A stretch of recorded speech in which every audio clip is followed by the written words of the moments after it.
The game of basketball has been around for over 100 years, and during that passage of time, many developments have happened that have softened up the sport and the competitors involved. In this video, we're traveling back in time further and further into the past as the league simultaneously becomes more and more barbaric, to the extent that some of you may find hard to believe. Let's start in somewhat recent history, which is the early 2000s. For most of NBA history, the offensive 3-second violation rule has been in place, but the defensive 3-second violation did not exist until the 2001 to 2002 season. As most of you know, the defensive 3-second violation is when the defender is in the painted area for at least 3 seconds, while not actively guarding an opponent, which will result in a technical free throw for the opposing team. Before the year 2001, NBA centers could simply camp under the basket, providing constant rim protection for their team. But with the new 3-second rule, centers had to be constantly moving in and out of the paint to avoid a violation. Less time being spent in the paint meant that less dunks and layups were being contested at the rim. Pre-2001, there was almost always a big simply waiting in the painted area where he could make it difficult for penetrating players to score. Because of this, players in the 90s were frequently receiving contact when getting close to the basket. But with that being said, even that era could be considered soft when compared to the more barbaric decades before it. So let's go a little further back in time. The year is 1990, and the NBA is coming off of a decade of the bad boy Detroit Pistons mauling opposing teams on a nightly basis. For example, the Pistons famously had the quote Jordan rules, which were essentially specific tactics about how they would defend Michael Jordan. One of those tactics was that whenever he got in the air, they would put him on his butt. These methods were extremely dangerous and could certainly result in injuries for some of the premier players in the league. Strategically, from a defensive standpoint, it made sense why there were so many hard fouls in the 1980s. Because if a hard foul is the same penalty as a soft foul, then you might as well make the most of it as the defender and make them think twice about attacking the basket next time. That's when the league decided to change things in 1990 and made a flagrant foul a 2-shot penalty and possession of the basketball and a potential disqualification. This drastic change to the league's officiating made the game significantly less punishing basically overnight. But even the bad boy Pistons look soft when they're compared to the more grueling eras before them. Let's go further back in time. The year is 1980, and the NBA is coming off of a decade where fights and substance abuse were rampant throughout the league. The physicality was also quite intense throughout the 1970s, which caused the league office to evaluate their product and adjust the rules in an attempt to clean up their image. So in the year 1980, they decided to create the original flagrant foul rule. This was not the same as the stricter rule in 1990, but this rule simply defined it as a move that, quote, puts the safety or health of the opposing player at risk. When this flagrant foul was first introduced, it was not 2 free throws and possession of the basketball, but instead it was basically treated as a common foul, with the only additional penalty being that the opposing coach got to choose who shot the 2 free throws. Prior to this rule being established, there was basically no additional penalties for unnecessary roughness while fouling a player, which obviously meant much of the 70s and 60s were like the Wild West, as there wasn't much that you were not allowed to do. But even with this being said, this era would still be considered soft compared to the more savage eras that came before it. So let's go even further back in time. The year is 1936, which was more than a decade before the NBA was created. But with that being said, developing basketball leagues were still very prominent in the United States. One of the major developments was the offensive 3-second rule in 1936, which stated that a player couldn't be standing in the offensive key for at least 3 seconds. Without a flagrant foul rule of any sort, and without a penalty for camping under either basket, battling for rebounds was like a chaotic frenzy.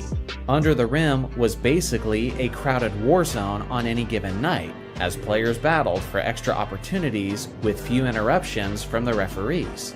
Believe it or not, even this wasn't the most brutal era of basketball.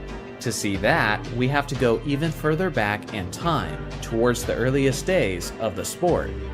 The year is 1891, and Dr. James Naismith, a 31-year-old Canadian man, had just recently invented the game of basketball in Springfield, Massachusetts. When Naismith introduced the game to the world, some of the most popular sports in the area were rugby and American football. So obviously, operating from their familiar experience, people played the game of basketball as if it was rugby and American football. If you consider yourself a lover of tough physical defense to the point that it makes games extremely low scoring, well then this was the era for you.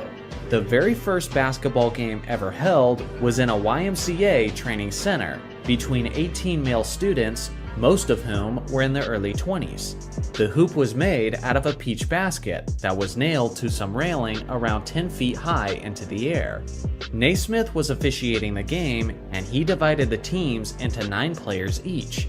The game lasted for a total of 30 minutes, and it had an epic final score of 1-0. Months passed, but the early days of the game continued to have a raucous atmosphere, as players were grappling, pulling, pushing, tackling, and slamming into one another. This brutal and chaotic style created an exciting atmosphere for new basketball fans, and those fans began feeding off of that energy and became extremely rowdy as a result. In those early days of organized basketball, spectators and fans would often storm the courts and interfere with play due to the sheer excitement.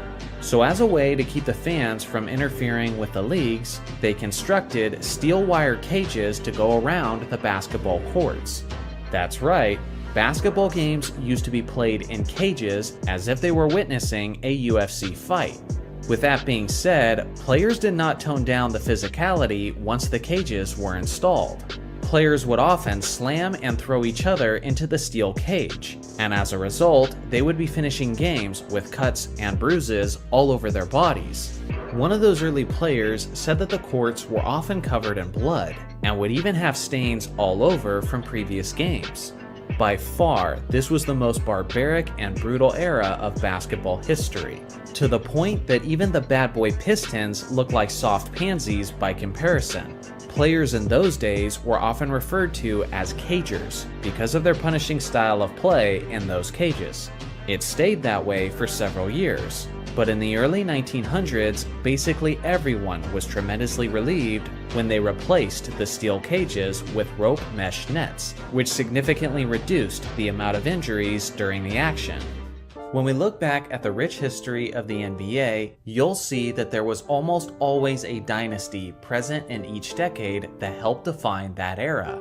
There was a dynasty in the 1950s, the 60s, the 80s, the 90s, the 2000s, and the 2010s. But I'm sure most of you caught the gap in that time frame.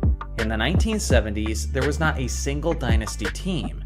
Every single year, there was a different championship winner from the year prior. But just why exactly was this the case? Why couldn't one team establish itself as the clear dominant team of that era? Today, I'll do my best to answer that as we travel roughly a half century into the past. Before we get into the 1970s, you have to understand the era that the NBA was transitioning out of from the 1960s. At the very end of that decade, Bill Russell had reached the end of his career and was then retiring in 1969 as an 11-time NBA champion. His Celtics had a stranglehold on the league during his playing days, as they won 11 championships in a span of 13 years, including a whopping 8 straight. With Russell now finally out of the league, many teams around the NBA saw this as an opportunity to break through and win that evasive NBA championship trophy. The Celtics would obviously take time to acclimate after the giant void that was left by Russell's retirement, but with a young remaining superstar in John Havlicek, it wouldn't take them terribly long to rebuild a title contender once again. For years, the Los Angeles Lakers were the biggest victims of the Celtics' reign over the league. But with a recently assembled super team led by Jerry West, Wilt Chamberlain, and Elgin Baylor, and with the greatest winner now out of the league, the Lakers saw the early 70s as their time to shine. but they were far from the only team retooling and reloading for the more attainable championship. Towards the end of the 60s, the New York Knicks acquired the star point guard Walt Frazier, who was blossoming into superstardom right as Russell was making his exit. With the emergence of Frazier, the Knicks now had a fierce superstar tandem of Willis Reed and Walt Frazier, making them perennial contenders for the East title. Then there was the Milwaukee Bucks, who in 1969 drafted simply the greatest college basketball player of all time, Kareem Abdul-Jabbar, who was then known as Lou Alcindor. Just one season after they drafted their franchise center of the future, they acquired the 31-year-old Oscar Robertson, who quickly transformed the Bucks from a mediocre team to an absolute powerhouse. And beyond that, another team was emerging, and that was the Baltimore Bullets. With excellent draft selections in back-to-back seasons, they acquired future Hall of Famers Earl Monroe and Wes Unseld. So basically, after the retirement of Bill Russell, the league quickly turned into a gladiatorial bloodbath, with many serious championship contenders all emerging pretty much simultaneously. This translated to a very competitive start to the decade, with various different winners. In 1970, the New York Knicks defeated the Bullets, the Bucks, and the Lakers on their way to winning the NBA championship, as Reed and Frazier acquired their first rings of their careers. The next season, the Milwaukee Bucks dominated the postseason, going 12-2 through the playoffs, defeating the Lakers and Bullets to secure the championship, which was the first championship rings for Kareem Abdul-Jabbar and Oscar Robertson. To this day, the 1971 Bucks are considered as one of the greatest teams in basketball history. Then it was the Lakers' turn, and in 1972, they found their dominant stride, as they won an NBA record 33 straight regular season games. They also ended that regular season with a 69-13 record, which at the time was the best the league had ever seen. In the playoffs, they defeated the last two champions, the Knicks and the Bucks, as the Lakers won their first championship since the 1950s. Now at this point, the Celtics had re-emerged as serious title contenders, thanks to their superstar tandem of John Havlicek and the recently drafted Dave Cowens, who was being groomed to be the center to carry the torch after Bill Russell. The Celtics went 68-14 throughout the 72-73 regular season. But this was the New York Knicks' year to return to the mountaintop, as they defeated the Bullets, the Celtics, and the Lakers to win the 1973 championship. Then in 1974, Havlicek and Cowens successfully returned the Celtics to the Promised Land, as they defeated the Knicks and the Bucks to secure their first championship since the departure of Bill Russell.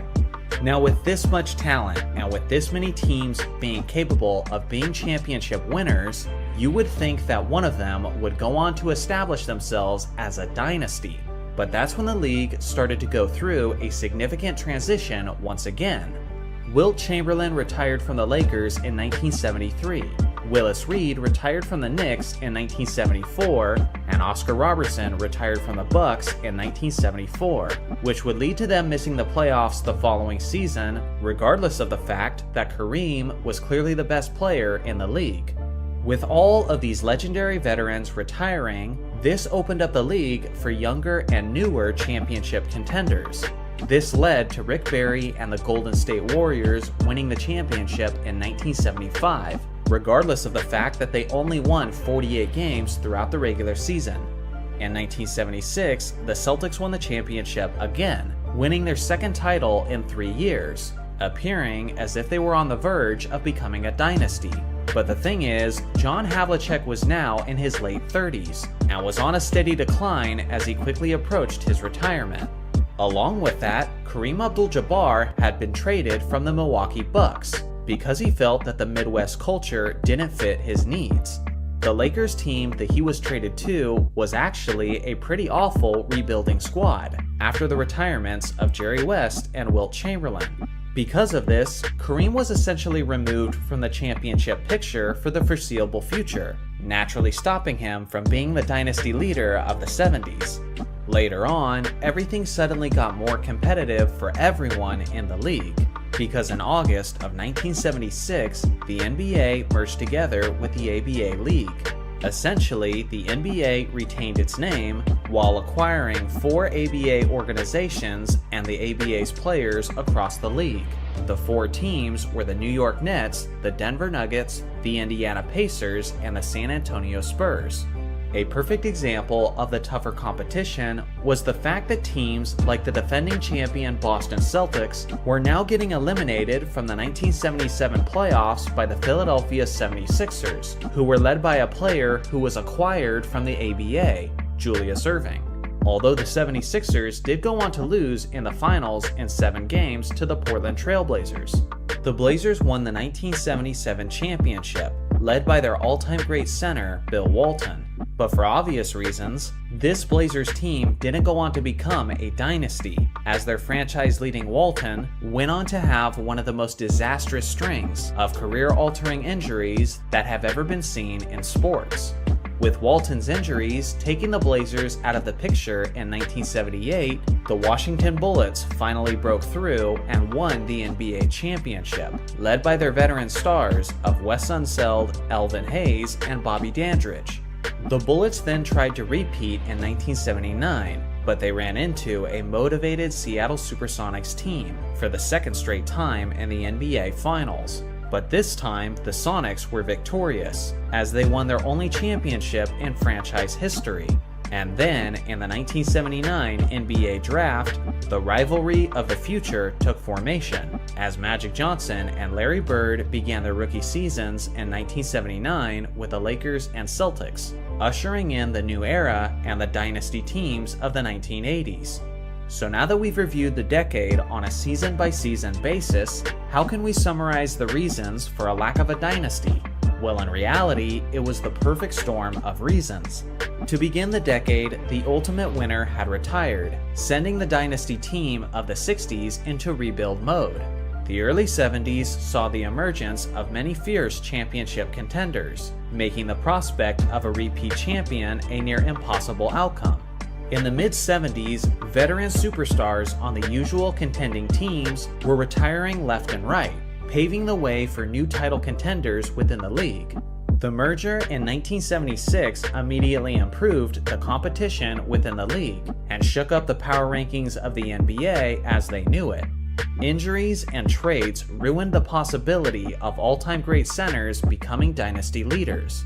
After the retirements, the trades, the injuries, and the merger, well-balanced and competitive teams alternated championships until the arrival of Magic Johnson and Larry Bird, thus reintroducing dynasties right as the 1980s began. Ultimately, it all makes sense, but with all of the intricate moving pieces creating the perfect storm for a decade of parity, it kind of reveals just why a dynasty-free era is so rare within the NBA. The flop.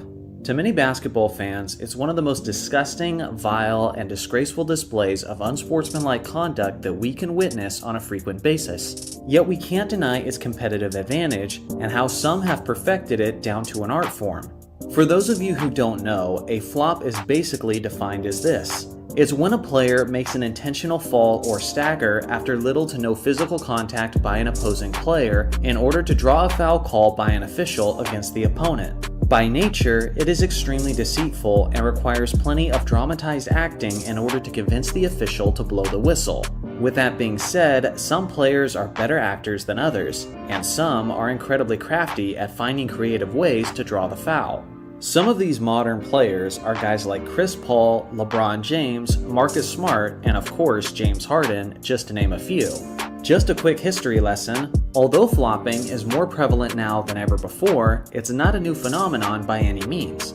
In fact, flopping in the game of basketball goes as far back as the 1960s, as former Boston Celtic and a 7-time NBA champion Frank Ramsey made it a regular part of his game.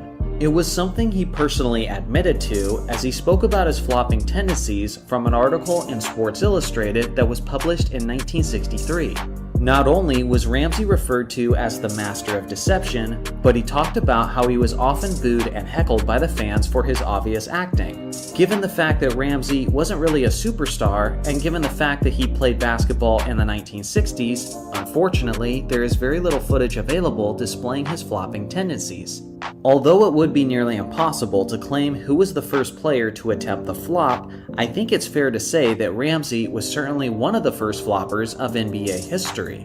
Like I said before, there wasn't a ton of flopping on a widespread level throughout the league during that era.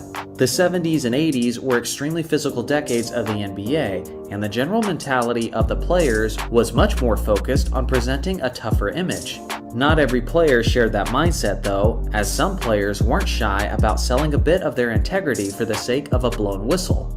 If you ask my personal opinion, and the opinion of many viewers who were old enough to witness this, the player who flopped more than any other, and frankly the player who made flopping famous among basketball fans, was none other than the Serbian Vlade Divac. Vlade had a 16-year career in the NBA from 1989 to 2005 and was actually inducted to the Basketball Hall of Fame. He averaged nearly 12 points and 8 rebounds over the course of his career and was selected to one All-Star team in 2001. Vlade was obviously a solid center and was actually the player who was traded to the Charlotte Hornets for a rookie Kobe Bryant in 1996. But back when he played, what Vlade was known for more than anything else was his dramatic flopping theatrics. He was so notorious for this that I believe he was the main person who gave European basketball players their stereotype of being soft athletes. It's a stereotype that isn't very prevalent in today's game, but back in the 90s, it was an extremely common perception. Given his massive size, Vlade's consistent flopping appeared even more absurd than most other players, considering how it shouldn't be that easy to topple him over. He may have not been the first player to flop in the NBA, but in my opinion, Vlade is the player who made flopping a famous and well-known maneuver to the basketball world. As time went on, flopping became only more relevant and widespread throughout the entire league, and now it's at a point where more players flop than those who don't. The league made a feeble attempt to diminish the amount of flopping in 2012 when it introduced the no flopping rule. The rule stated that any player who flops during the regular season would first be warned, followed by fines in increments of $5,000 for each successful flop during the season. Longtime basketball fans like myself rejoiced when this rule was initially introduced, as we assumed this would finally be the change that would eliminate this pathetic acting out of the league. Well, unfortunately, the rule has since been painfully under-enforced since its establishment. Between 2012 and the summer of 2023, there have been thousands of flops, yet there has only been a grand total of 31 fines handed out to the players during the regular season. Notorious floppers like LeBron James and Chris Paul have never been fined during the regular season, and arguably today's greatest modern flopper, James Harden, has been fined only once.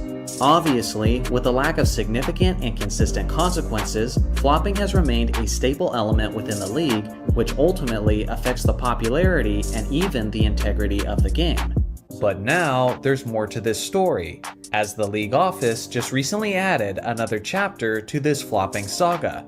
You see, prior to the beginning of this current 2023 to 2024 season, the league established a new flopping rule intended to be even harsher and more effective than the previous rule. The fine penalties were now decreased from $5,000 to just $2,000, which would increase incrementally. But it was a different kind of consequence that caught everyone's attention. From the summer of 2023 forward, a flop would now result in a non-unsportsmanlike technical foul, which would result in a free throw for the opposing team. This was a massive deal, because for the first time in NBA history, flopping violations would result in immediate points for the opposing team. This is the level of consequences that I was originally hoping for. But still, my optimism was held in check, because at the end of the day, the refs still had to enforce the rule for this to mean anything. Well, we're now approaching mid-January, and we're several months into the NBA season, and I'm thrilled to report some excellent news. In the 2023 to 2024 season so far, there have been a grand total of 19 fines given to the players for flopping. On 3 separate occasions, multiple players were fined on the same day. It's pretty clear that stars are not getting special treatment either, since MVP candidates like Luka Doncic and Nikola Jokic are among the players who have been fined. And again, these are also technical fouls that are scoring points for the opposing teams. which is one of the biggest deterrents to flopping that I can possibly think of. So again, to recap, in the first 11 seasons of the original flopping rule, there was 31 fines. And now, in less than one half of this current season, there have been 19 fines / technical fouls. I gotta say, I would still like to see the frequency of this penalties increase, considering how I've seen a lot of flops this year that didn't get fined. But make no mistake, the league took a massive step forward this season. And give credit where credit is due. Shout out to Adam Silver and the league office for making a legitimate improvement to the NBA product this season. If you've been following my channel for a while, then you know I'm someone who's been enjoying the game of basketball basically throughout my entire life. As a guy who's now in his mid-30s, I've seen a lot. Some of the incredible things I've witnessed from various superstars are not the kinds of things that future generations can understand by simply looking at a stat sheet. Some things you just either had to see with your own eyes or you needed to have it described to you in detail. So all of this got me thinking. Since I plan on being a dad in the next few years, and since there's a decent likelihood that my kids will like the game of basketball as well, what are things I'm going to tell them about the basketball I witnessed before they were born? This will certainly make for a weirder yet more interesting video, in the sense that we're sharing some of the more personal side of our basketball fandom. So regardless of where you're at in life, whether you're in your youth, you're a parent, or a grandparent, let me know in the comments what are things you would tell the next generation of basketball fans. So without further ado, let's get into it. First off, I'll tell my kids about my dad's favorite player, Magic Johnson. Although I'm not old enough to have witnessed Magic's prime as it was actually happening, I was able to watch a countless number of full games thanks to my dad recording basically everything he saw on VHS tapes. I will tell my kids that I never saw a point guard as mesmerizing as Magic Johnson. Sometimes, great facilitators are described as if they have eyes in the back of their head, but no player fits that term better than Magic, as he would make fast break, no-look passes that would have even his teammates confused. I just know Magic was beating it into his teammates' head every practice to keep their eyes alert and to keep their hands ready, because at any moment, a speeding bullet of a no-look pass could be coming in their direction when they least expect it. On top of that, Magic had the Showtime Lakers sprinting like they were track athletes, so his ability to make split-second decisions with extremely precise accuracy and execution was truly marvelous. I don't care what anyone says, we haven't seen a player like him since, and that's what I'll tell my kids. Next, I'll tell them about my favorite player, Kobe Bryant. I'll tell them that from a stats and accolades standpoint, it's hard to argue that Kobe was the greatest player of all time. But when I was watching him at his best, night in and night out, I had never seen a basketball player more impressive in my entire life. At least 4 or 5 times a game, Kobe would hit shots that would leave me awestruck.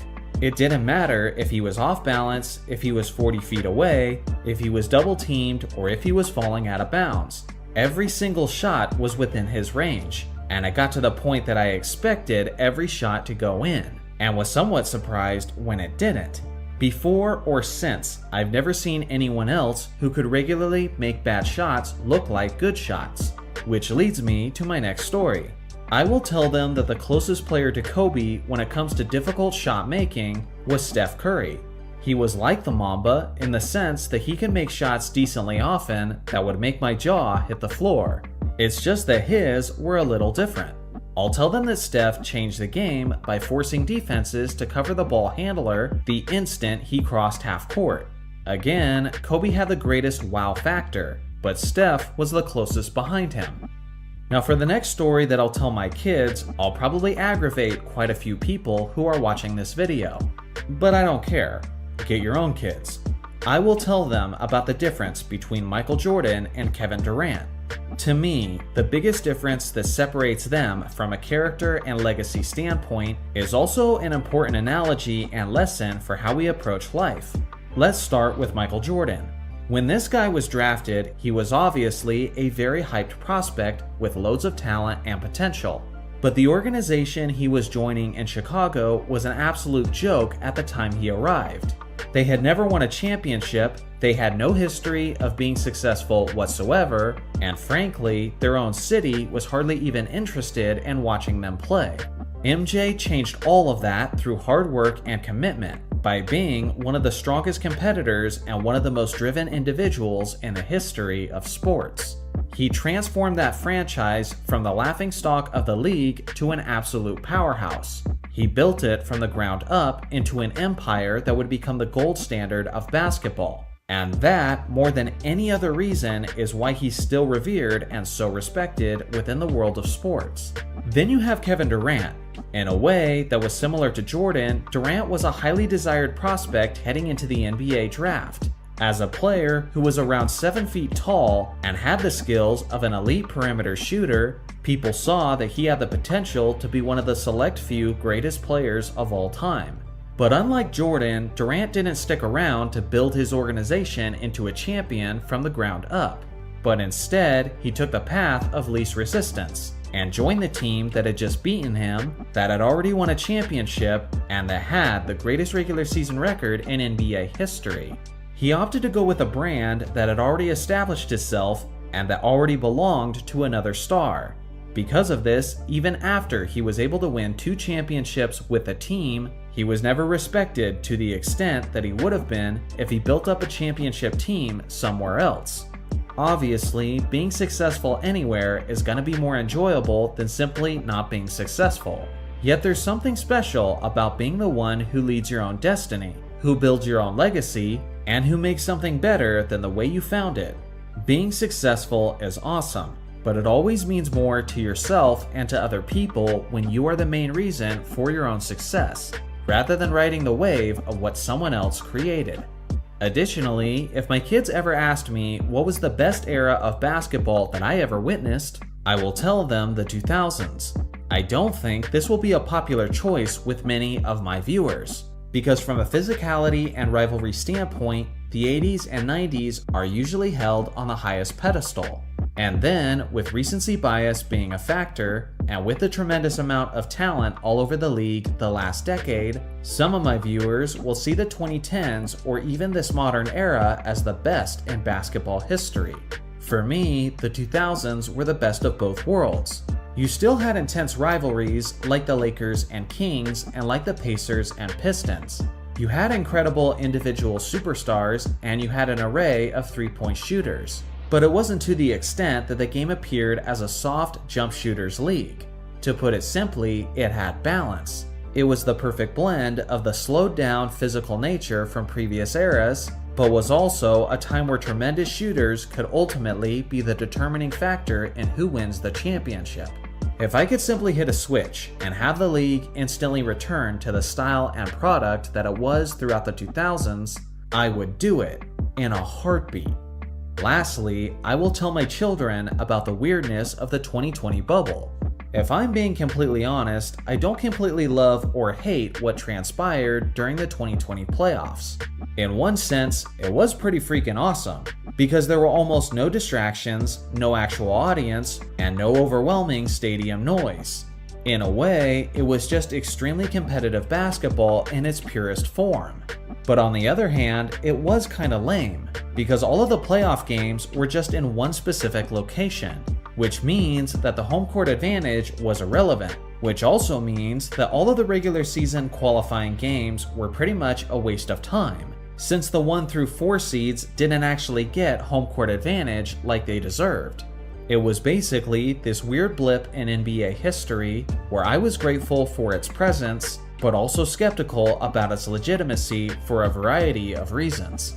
Obviously, I'll have a lot more to tell my hypothetical basketball-loving children than just this, but these are just some of the things that immediately come to mind for me. Without question, the slam dunk is the most exciting play in basketball, but as much as fans love it in the modern game, its history is a bit more layered than some people realize. In 1936, a 6'7" Olympian player by the name of Joe Fortenberry accomplished what is believed to be the first dunk in professional basketball history. This occurred at Madison Square Garden, and at that time, writers and fans were amazed at what they saw. The New York Times described the move as if he had pitched the ball downwards into the hoop, much like a cafeteria customer dunking a roll in coffee. In the 1940s, a 7-foot player by the name of Bob Kurland loved the dunk so much that he made it a regular part of his game. As a dominating tower of a player, Bob went on to be an Olympian gold medalist. Unfortunately, at the time, people viewed dunking as a disrespectful gesture to opposing teams that was worthy of retaliation. According to the legendary Lakers center George Mikan, players would typically dunk in practice, but would do layups in the actual games as a sign of respect. Satch Sanders played for the Boston Celtics in the 1960s, and he said, in the old days, defenders would run under you when you were in the air, trying to take people out of games so that they couldn't play. It was an unwritten rule. For decades, dunking was viewed in a mostly negative light. In 1967, high school and college players were banned from slamming the ball through the hoop. It is believed that this rule on dunking was due to the seemingly unfair dominance of the 7-foot 2-inch Lou Alcindor, who would eventually be known as Kareem Abdul-Jabbar. Due to this, the rule is commonly referred to as the Lou Alcindor rule. This ban continued to be in place from 1967 to 1976. In 1976, the American Basketball Association hosted the first ever professional slam dunk contest, which was held during the halftime of their All-Star game.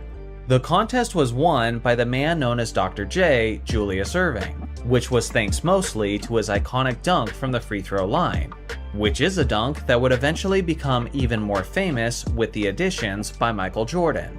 Thanks to this memorable evening in the ABA, the slam dunk didn't just become accepted again, but it essentially became cool overnight. In 1984, the NBA held its first official dunk contest, and one of the contestants was the 6'9" Orlando Woolridge of the Chicago Bulls. Although he's not usually remembered for it, Orlando achieved the first ever East Bay Slam in dunk contest history. It had a somewhat underwhelming response from the crowd, and earned a score of 48. In 1994, J.R. Ryder made the first East Bay dunk in the dunk contest since Orlando Woolridge did it 10 years earlier. Charles Barkley described it as possibly the greatest dunk that he's ever seen. In 1997, a rookie Kobe Bryant won the slam dunk contest with his own East Bay dunk. The thing is, that contest overall was poorly received, and is considered by many as the worst dunk contest in NBA history.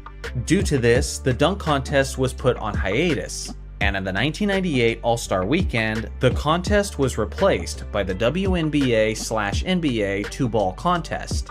The slam dunk contest wouldn't appear in the 1999 season either, due to the NBA lockout.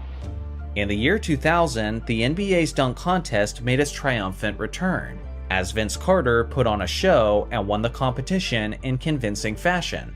Later that summer, Vince Carter participated in the Summer Olympics as a member of Team USA.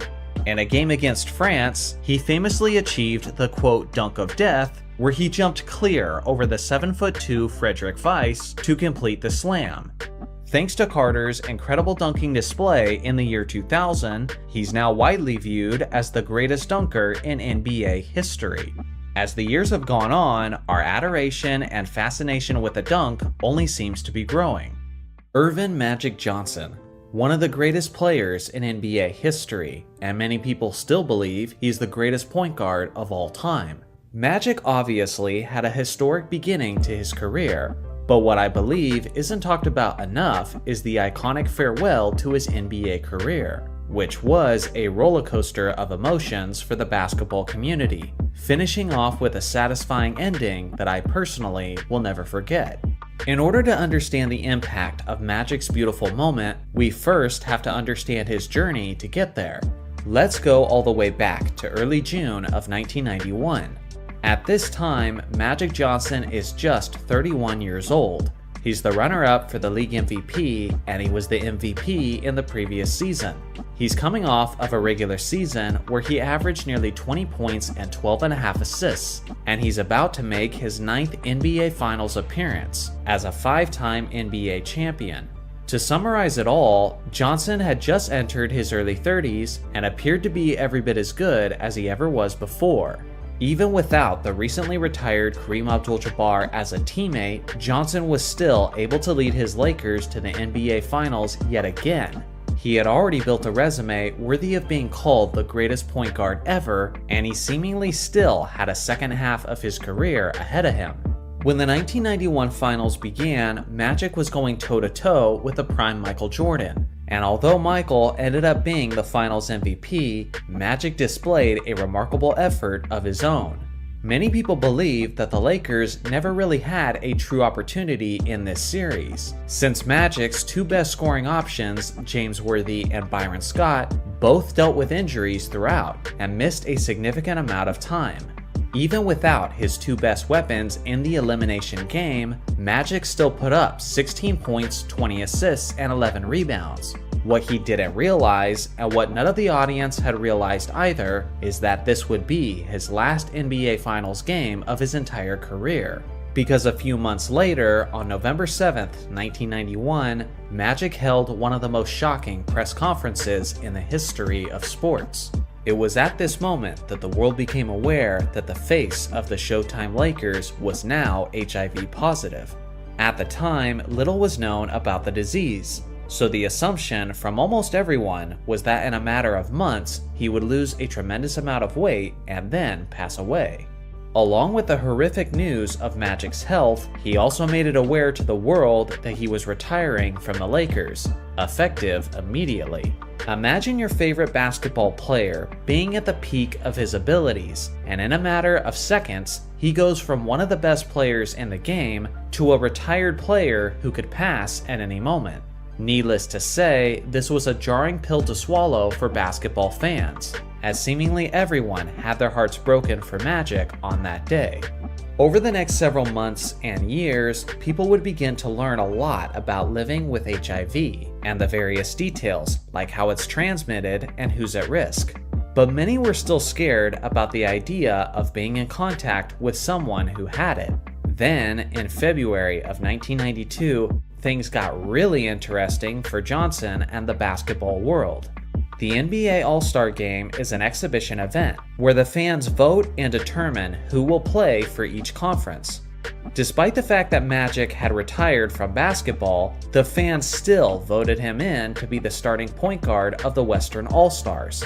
After receiving approval from doctors and from the league for Magic to play, the hype train was officially underway.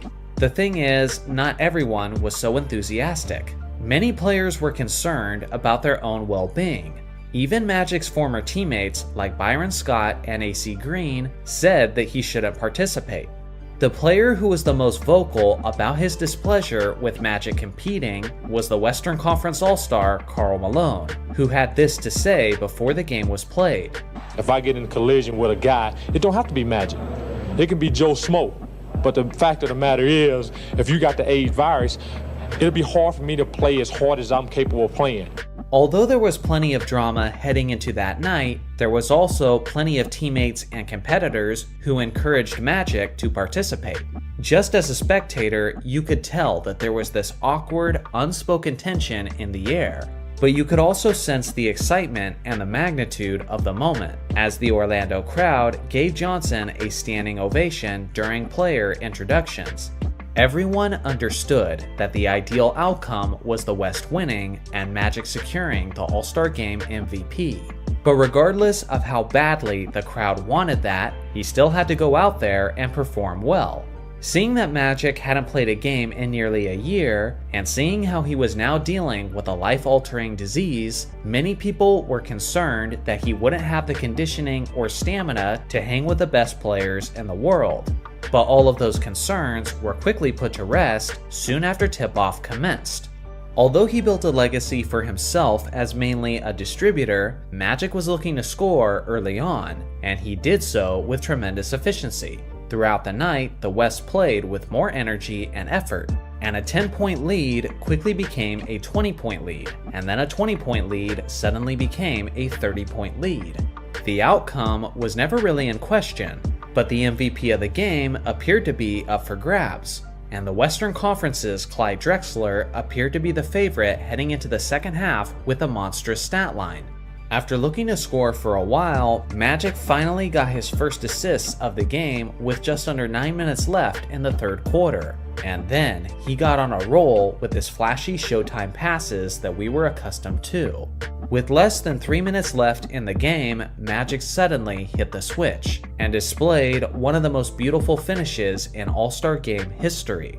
Just so you can sense the gravity and energy of this inspiring moment, I'll let you guys watch the final sequences of this game with no voiceover. And please, pay attention to how Magic was at the center of it all. 135-106. With 2:46 to go, no doubt about this one. There it is. There's the three. Magic got his three. Waiting for that moment to shoot the three. Who has all the NBA three-point marks, most attempts, most made. Johnson, 2 in a row for Magic. He's going for the MVP. The Atlanta Hawk has 8. Chris Mullin for 3. It's out shooting the East in every quarter. And will be around the 60% mark, and another great pass. And Marley has his first points.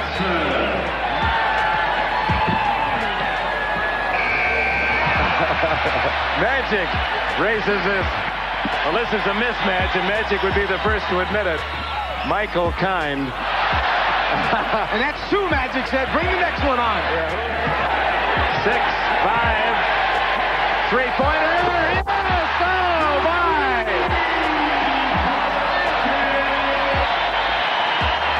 Ladies and gentlemen, you just can't orchestrate it better than that. When Magic hit that final falling away three-pointer, there was still 15 seconds left on the clock. Yet no one on the court seemed to even care, as they all surrounded and congratulated the Lakers legend. The game ended on the spot. It was a perfectly fitting and poetic way for the game to end, with a Magic Johnson jumper. Any question of who was the game's MVP now had an obvious answer, as Magic finished the game with 25 points, 9 assists, 5 rebounds, and 2 steals on 75% shooting. What started as a somewhat dramatic and awkward event ended up as one of the most uniting and inspiring conclusions in the history of sports. At the time, everyone believed that this was the last NBA game that he would ever participate in. And up until Kobe's farewell game in 2016, this exhibition contest stood alone as the most incredible farewell game by a Los Angeles Laker. Amazingly, over 3 decades later, Magic is still going, with the same smile and with the same enthusiasm that he was famous for. He's known as the captain, Kareem Abdul-Jabbar.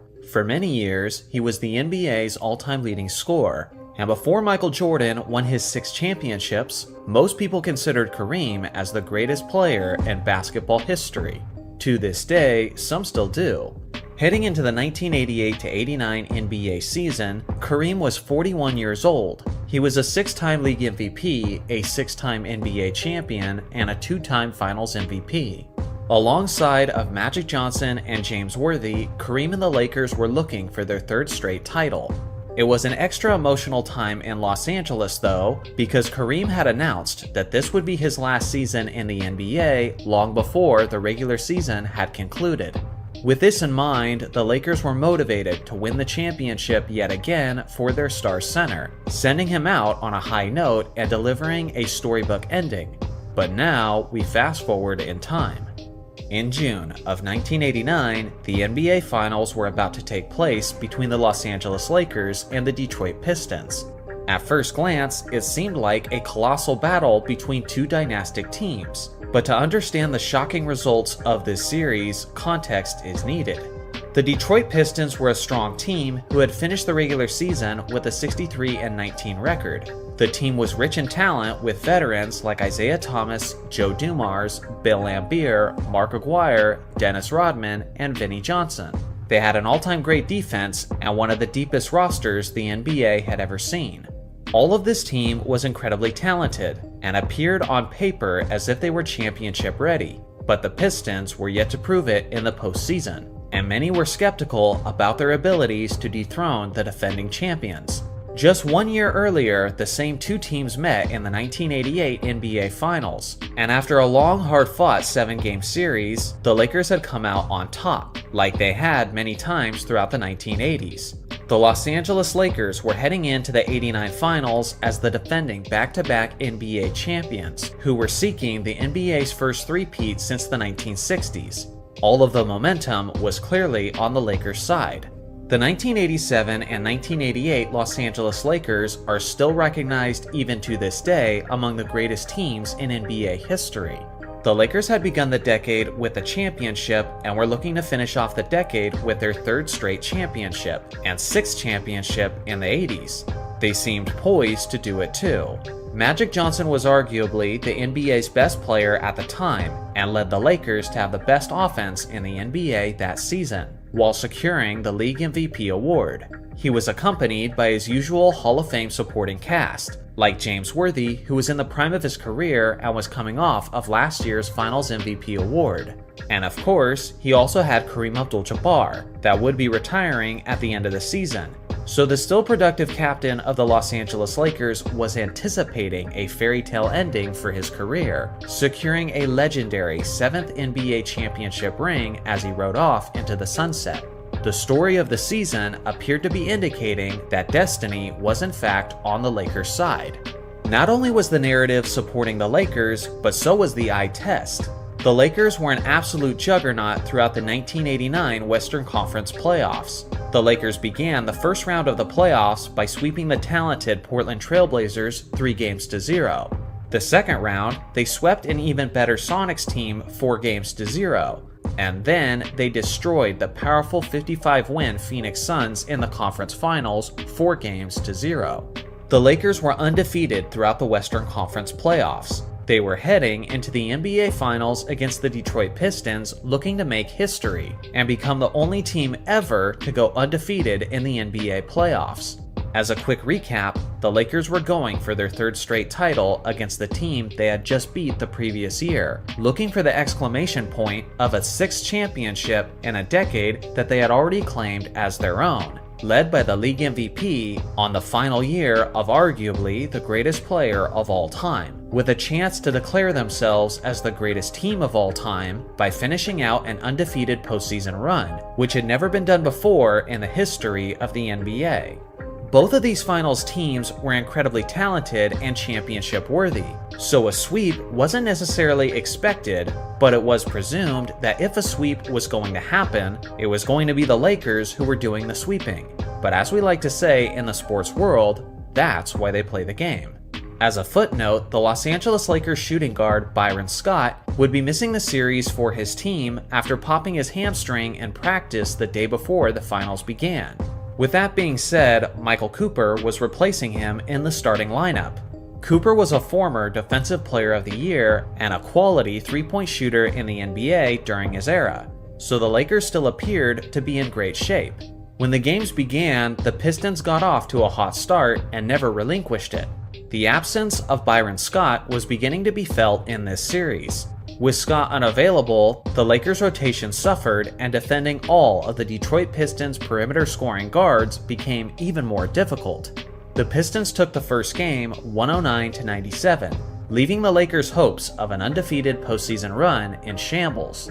The Lakers were poised to bounce back in Game 2. Despite Joe Dumars taking advantage of the Lakers being short-handed on guards and dropping 24 points in the first half alone, the Lakers still managed to have a 62-56 lead at halftime. If the Lakers could hold on, they would be tying the series at a game apiece, while taking home court advantage with the series heading back to Los Angeles. But that's when disaster struck. With only several minutes left in the third quarter, the Lakers were up by a bucket, and Detroit was on a fast break when Magic Johnson started hobbling. He had pulled his hamstring, and the pain was clearly seen on his face. Magic wanted to push through it, but eventually he had no choice but to sit out the rest of the game. With their MVP gone, The Lakers fought valiantly, but ultimately came up short, falling to the Pistons 108-105. With Game 3 being played back in Los Angeles, the Lakers found themselves in a must-win situation.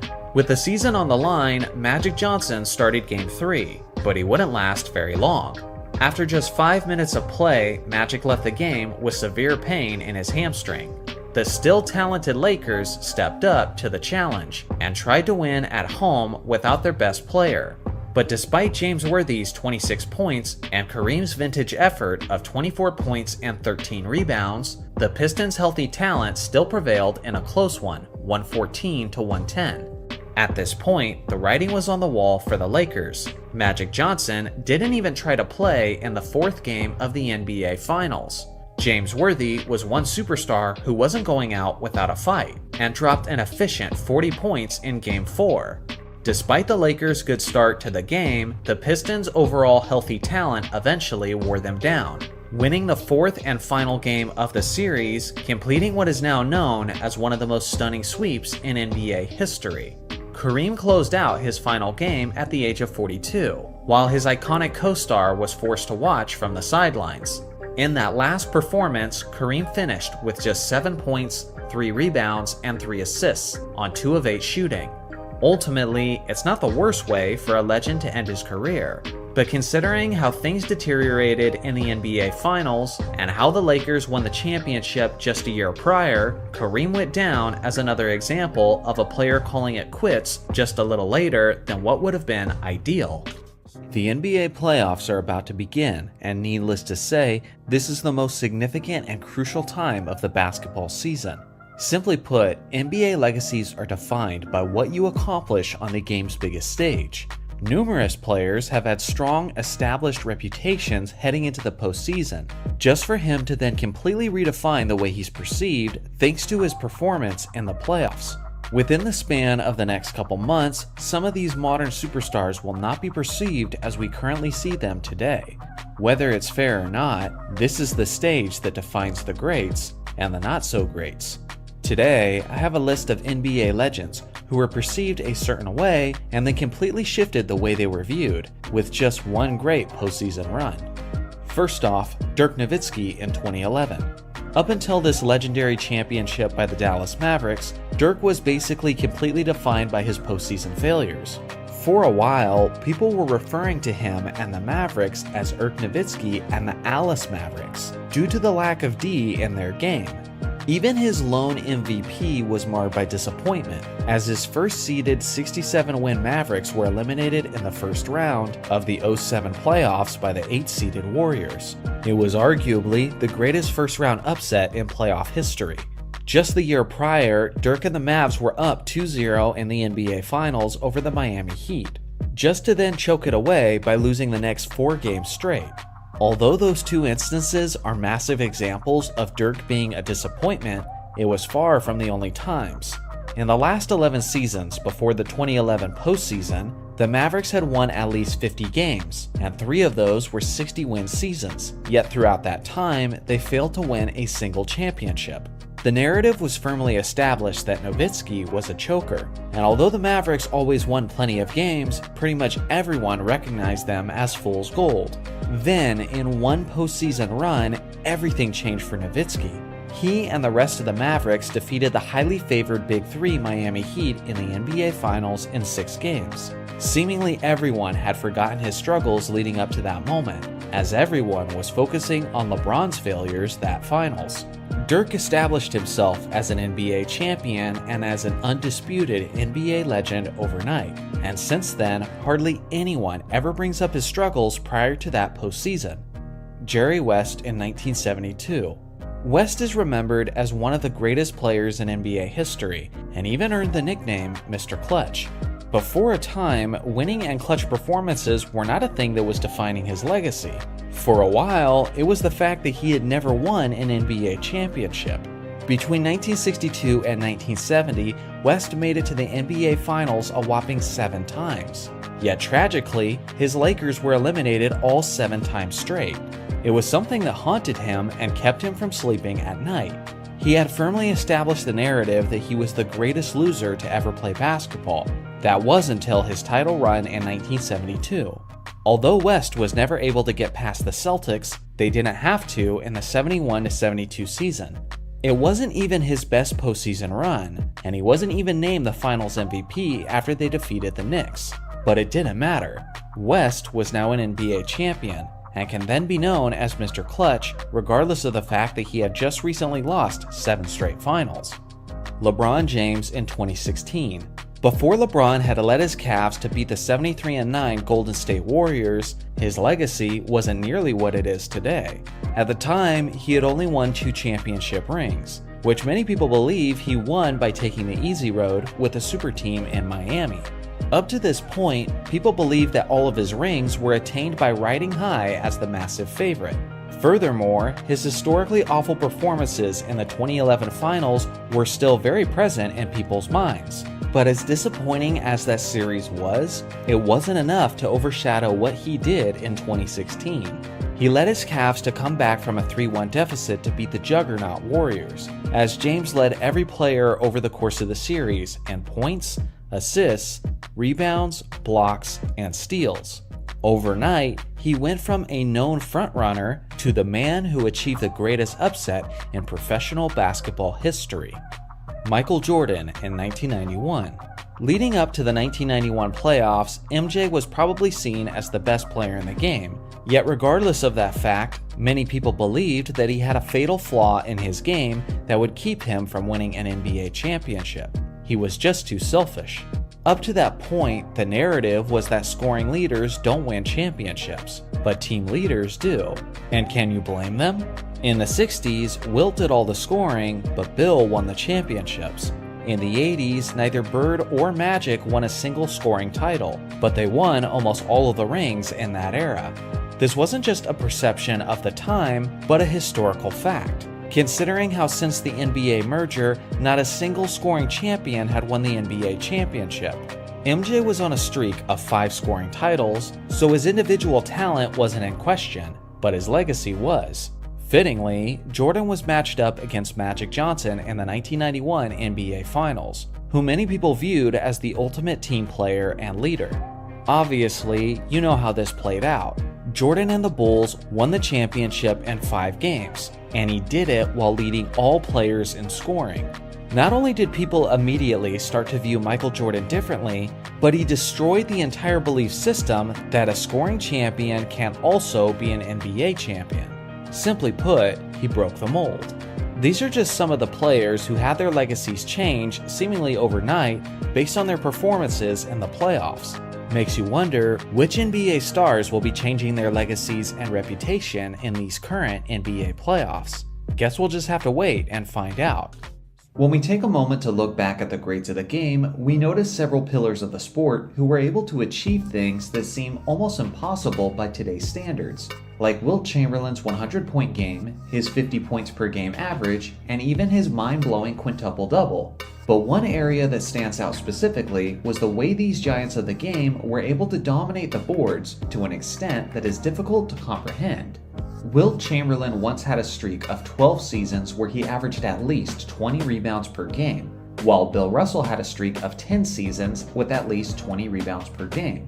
Since the late 1960s, no one else has averaged 20 rebounds per game. Not Dennis Rodman, not Moses Malone, not Andre Drummond or Dwight Howard. Absolutely no one. Wilt once got 55 rebounds in a single game, and no one in the last 50 years plus has ever got as many as 40 rebounds. Russell once got 40 rebounds in a deciding 7th game of the NBA Finals. The NBA record for the most rebounds in a single season is by Chamberlain in 1961, when he pulled down a total of 2,149 rebounds. He also owns the 2nd spot, the 3rd, the 4th, 5th, 6th, and 7th spot on that list. Between Russell and Chamberlain combined, they own 19 of the top 20 spots on the NBA's all-time rebounds list.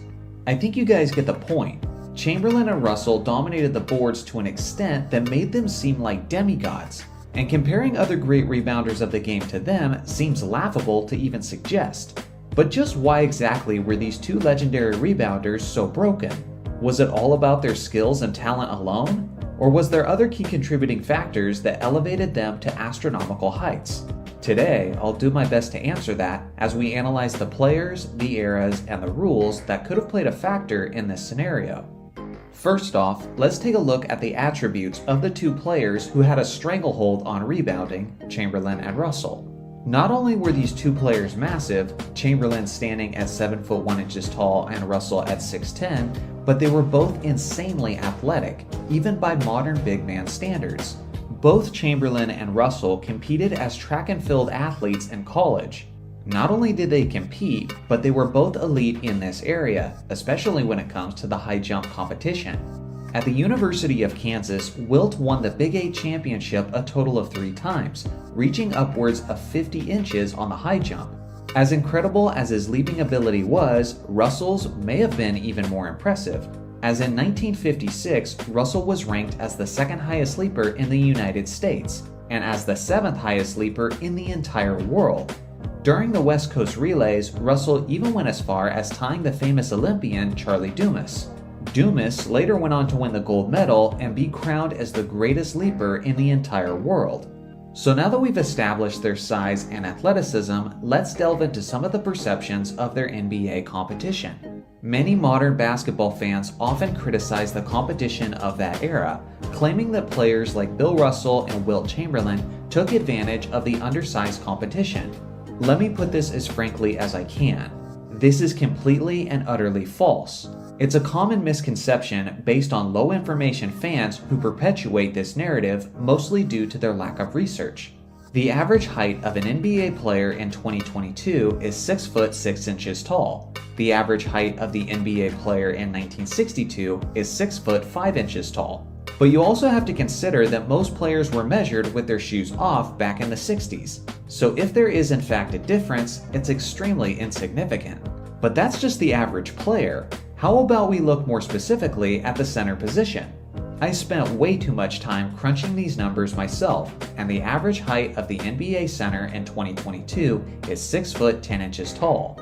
And 60 years ago, in 1962, it was also 6 foot 10 inches tall. Simply put, if Russell and Chamberlain dominated the game for reasons related to their era, it definitely had nothing to do with the size of their competition. So now that we've considered their size, athleticism, and competition, it's probably safe to say that they would put up some of these rebounding numbers if they played in the modern game, right? Nope, not exactly, because there's still several other factors. For one, Bill Russell and Wilt Chamberlain took less breaks throughout their career. These two players sit in the top 2 spots for the highest minutes per game average in NBA history. Wilt with a career average of 45.8 minutes and Bill at 42.3 minutes. To put that in perspective, the current 2022 leader in minutes per game is Fred VanVleet, and he's only playing 38.6 minutes a night. When Wilt averaged 25.7 rebounds in 1962, he played every single minute he possibly could have, as he averaged 48.5 minutes per game that season. Obviously, more time on the court is going to boost your numbers all around, but it's also worth appreciating the amount of stamina and dedication that it takes to be on the floor for that long, especially on a night-to-night basis. If everyone could do it while remaining healthy and effective, then every great player would. Russell and Chamberlain are just the 2 guys who could actually pull that off. Although Chamberlain and Russell were clearly the most dominant rebounders of their era, they simply weren't the only players putting up goofy rebounding numbers compared to today's standards. Almost every big man in the 60s was. Of the highest rebound seasons in NBA history, the top 25 spots are all owned by players who played in the 1960s. That's not a coincidence, that's a trend. Many 90s basketball fans would say that Dennis Rodman is the greatest rebounder they've ever seen, and at his very best, Rodman averaged 18.7 rebounds per game in 1992. In the 1962 season alone, 4 players averaged more rebounds per game than Dennis Rodman did at his very best. The general rebounding numbers were significantly higher for centers in the 1960s, and there's several reasons for this. For one, the three-point line did not exist yet. Some of you hoopers have heard your coach say this term: long shots equals long rebounds. Due to the basketball hitting the iron harder when it's a shot from a greater distance, more rebounds are being acquired at the perimeter, which is a big reason why you're seeing many guards average much more rebounds than the position usually averaged in years past. Russell and Chamberlain basically never had to deal with these perimeter rebounds, since the three-point line did not exist in the years they played. With a lack of the three-point line, more shots were taken close to the basket, which meant more rebounds were easily within their reach. This isn't just pertaining to Russell and Wilt, but it naturally boosted the rebounding totals of the center position as a whole. Second is the fact that the pace of play was much faster in the 1960s, which means more possessions, which equals more shot attempts, which also means more opportunities to get rebounds. Just how impactful was that pace of play? Well, consider this stat. In this current 2022 season, teams are averaging 88 shot attempts per game, and in 1962, teams were averaging 107.7 shot attempts per game. That's for each team in the game, which means that each basketball game in the 1960s had nearly 40 more shots taken each night compared to what modern fans are used to. If roughly half of those shots are missed, then that's around 20 more rebounds that were up for grabs each night. But that's also if we assume that field goal percentages are about the same in the 60s, and they definitely were not. The third reason why rebounding was higher in the 60s was the fact that the league was, by and large, not as efficient shooting the basketball, as the jump shot was still early in its evolution.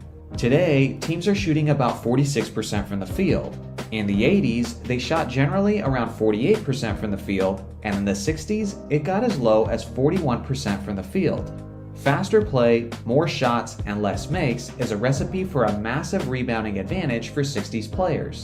In this modern year in the NBA, teams are averaging about 44.8 rebounds a game. 60 years ago, they were averaging 71.4. That's basically the equivalent of making 2-point shots worth 3 points and making 3-point shots worth 4 points, and then acting surprised when more players are having 40-point games.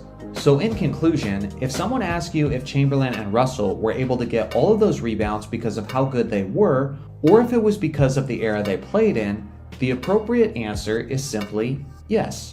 Throughout the decades, there have been many disappointing NBA franchises. Several organizations have a reputation of consistent losing. But in order to take the title of the most cursed franchise in NBA history, a team has to have more than just consistent failure. It needs to have the expectations and potential set to astronomically high levels just to end up falling tremendously short. One specific organization fits that description to a T: the Portland Trail Blazers. Yes, Portland has one lone championship banner hanging up in the rafters, but that title goes all the way back to the year 1977, and considering the opportunities they've had, this is a franchise that should have many Larry O'Brien trophies, not just one. In order to understand just how far the franchise fell from its potential, we have to take it all the way back to the team's inception. The Portland Trail Blazers started as an NBA expansion team in the 1970-71 season. Like most expansion teams, the Blazers struggled out of the gates, as they missed the playoffs in their first 6 seasons of existence. Fortunately, they had one of the all-time great centers by the name of Bill Walton. With Walton at the helm, the Blazers achieved the unexpected and won the NBA championship in the 1977 season. The Blazers started the following season looking as if they were ready to repeat, and through the first 60 games, they had a 50-10 record. At this point, many people in basketball circles were predicting this team to be an NBA dynasty. Unfortunately, this is where everything began to go downhill. Walton suffered a broken left ankle that caused him to miss the remainder of the season. This certainly wasn't anything out of the ordinary for Walton, as the guy has an injury history long enough to make even Anthony Davis blush. The thing is, Walton suffered so many reoccurring injuries that he began blaming the Blazers medical team and demanded that the organization trade him. Having recently won the championship, Portland's management was hesitant to trade their superstar big man, so in a protest, Walton sat out the entirety of the 78-79 season. By that point, Walton was now a free agent and signed with the San Diego Clippers. If there was anyone who put a curse on the Portland franchise, it was probably Bill Walton on his way out the door, as the Blazers have struggled to replicate their success ever since. After many years of missing the playoffs or early postseason exits, the Blazers found themselves in the 1984 draft with the second overall pick. The incredible Hakeem Olajuwon had just been taken with the first pick by the Houston Rockets. Now remaining on the board was the hyped 7'1" prospect out of Kentucky, Sam Bowie, and then some shooting guard named Michael Jordan. With Portland on the clock, management considered the fact that they already had a young phenom by the name of Clyde Drexler at the shooting guard position. So instead of taking Jordan, they decided to select the big man Bowie in order to fill their lacking center position. This is yet another great example of why you should draft players based on their talent and not by your position needs. Bowie went on to be a bust as he not only struggled with injuries, but he also failed to live up to the production levels that scouts expected. Meanwhile, Michael Jordan simply went on to be the consensus greatest player of all time. This was a mistake that still haunts Portland to this very day, but unfortunately, this wasn't the last time that they would make this kind of mistake. More on that in a bit. With an extremely talented roster, led by all-stars like Clyde Drexler and Terry Porter, the Blazers made it to the NBA Finals twice, in 1990 and in 1992. Unfortunately, they ran into two juggernauts. They were defeated by Isaiah Thomas and the Detroit Pistons in 1990, and then defeated by Michael Jordan and the Chicago Bulls in 1992. From this point on, the Blazers would consistently make the playoffs, but were never really considered again as true title contenders until around the year 2000. Led by players like Scottie Pippen, Rasheed Wallace, Arvydas Sabonis, and Damon Stoudemire, the 99-2000 Blazers won 59 regular season games and had a strong advantage late into the postseason. In Game 7 of the Western Conference Finals against the Los Angeles Lakers, Portland had a 13-point lead at the end of the third quarter, and momentum was clearly on their side. In the fourth quarter, things took a dramatic turn for the worse. Many people think the refereeing in this game was questionable, or even rigged, as the NBA may have had an agenda to get the Lakers to the finals. That may or may not have been the case. But what was even more questionable than the refs' motives was the Blazers' ability to handle the pressure, as they went completely scoreless for an 8-minute stretch in that fourth quarter, including 13 straight missed field goal attempts. Needless to say, the Blazers choked away the game as the Lakers went on to win the NBA championship. Despite having a deep and talented roster worthy of a championship, the early 2000s Blazers just couldn't stop stumbling over their own feet, as the team was deeply affected by their off-the-court issues, which earned them the nickname the Jailblazers. Along with that, they lacked maturity late in games, as players like Rasheed Wallace were consistently receiving technical fouls at a record rate. Based on their depth and their talent, this squad should have won a title. But instead, by the mid-2000s, the franchise was completely in rebuild mode. They appeared as if they were finally ready to turn their misfortunes around, as they had the first overall pick of the 2007 NBA draft. History would repeat itself though, as Portland once again had their eyes set on a 7-foot big man, this time a player by the name of Greg Oden. They took Oden with the first pick, and the player they passed up to do so was the incredible scoring assassin Kevin Durant. Due to his various injuries, Oden would only play 105 regular season games in his very short basketball career, and he had completely retired from the NBA by only the age of 26. Meanwhile, Kevin Durant would go on to be a 2-time NBA champion, a 2-time Finals MVP, an MVP, and is now widely recognized as one of the greatest players of all time. It was just like Sam Bowie and Michael Jordan all over again. Even though they botched yet another golden opportunity in the draft, it didn't yet appear as if all hope was lost, as the Blazers still had one of the most lethal weapons in the league, the young shooting guard Brandon Roy.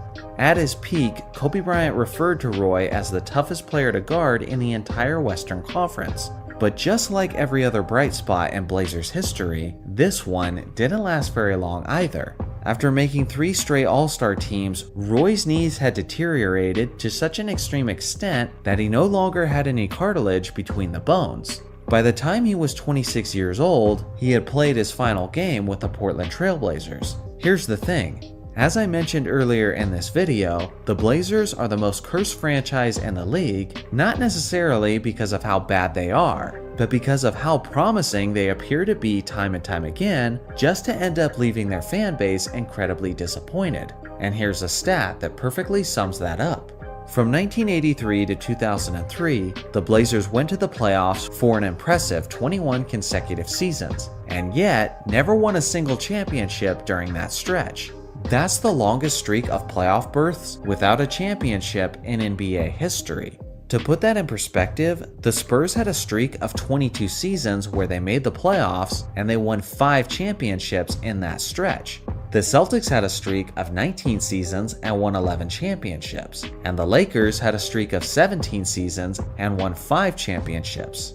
That pretty much sums up the Portland Trail Blazers as an organization. Typically, they're not good enough to win championships, but they're also consistently average, which means they're rarely in the draft lottery, which almost completely ruins their chances to acquire franchise players. And even then, when they are in the draft lottery, the universe still finds a way to screw it up for them, just like it did in these instances. All in all, the Blazers should have numerous championship banners in the rafters. They should have the jerseys hung of 2 of the greatest players of all time, and they should have several more Hall of Famers in their history. But unfortunately, injuries repeatedly destroyed those careers. This man had nicknames like Goliath and the Record Book for a good reason. He regularly had all-around performances that resulted in video game stat lines. The only reason why they don't blow our minds when we hear them is because we've already heard them so many times. Now, concerning Wilt's greatest games, he has many, but some are so insane that they demand all the attention and overshadow the others as a result. Everyone knows about his 100 points in 1962, his incredible quintuple-double game, his 55 rebound game against Bill Russell, and even his 78 point and 43 rebound game against Elgin Baylor and the Lakers.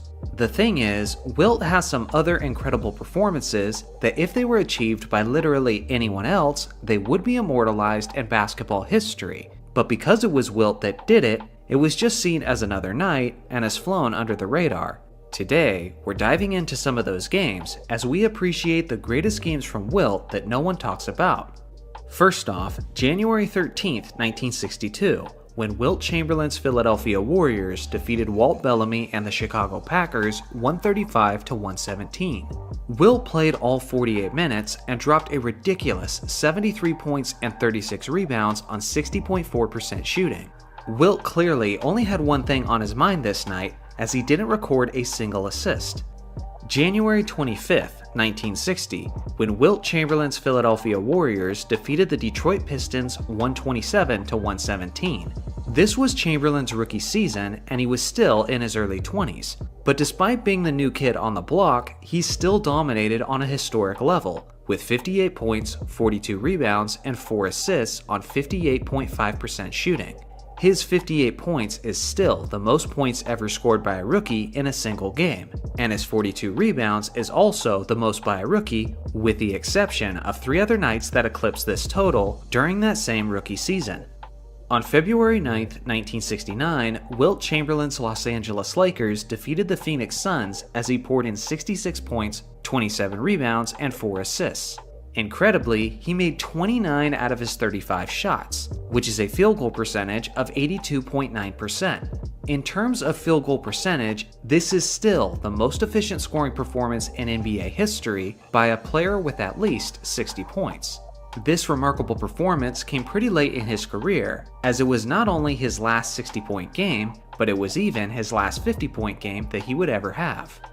On February 2nd, 1968, Wilt's 76ers defeated the Detroit Pistons 131-121, and he didn't just have a triple-double on this night, but he actually got 2 triple-doubles worth in the same game, as he put up 22 points, 25 rebounds, and 21 assists on 69.2% shooting. To this day, Wilt and Russell Westbrook are the only 2 players in league history to achieve the 20-20-20 triple-double.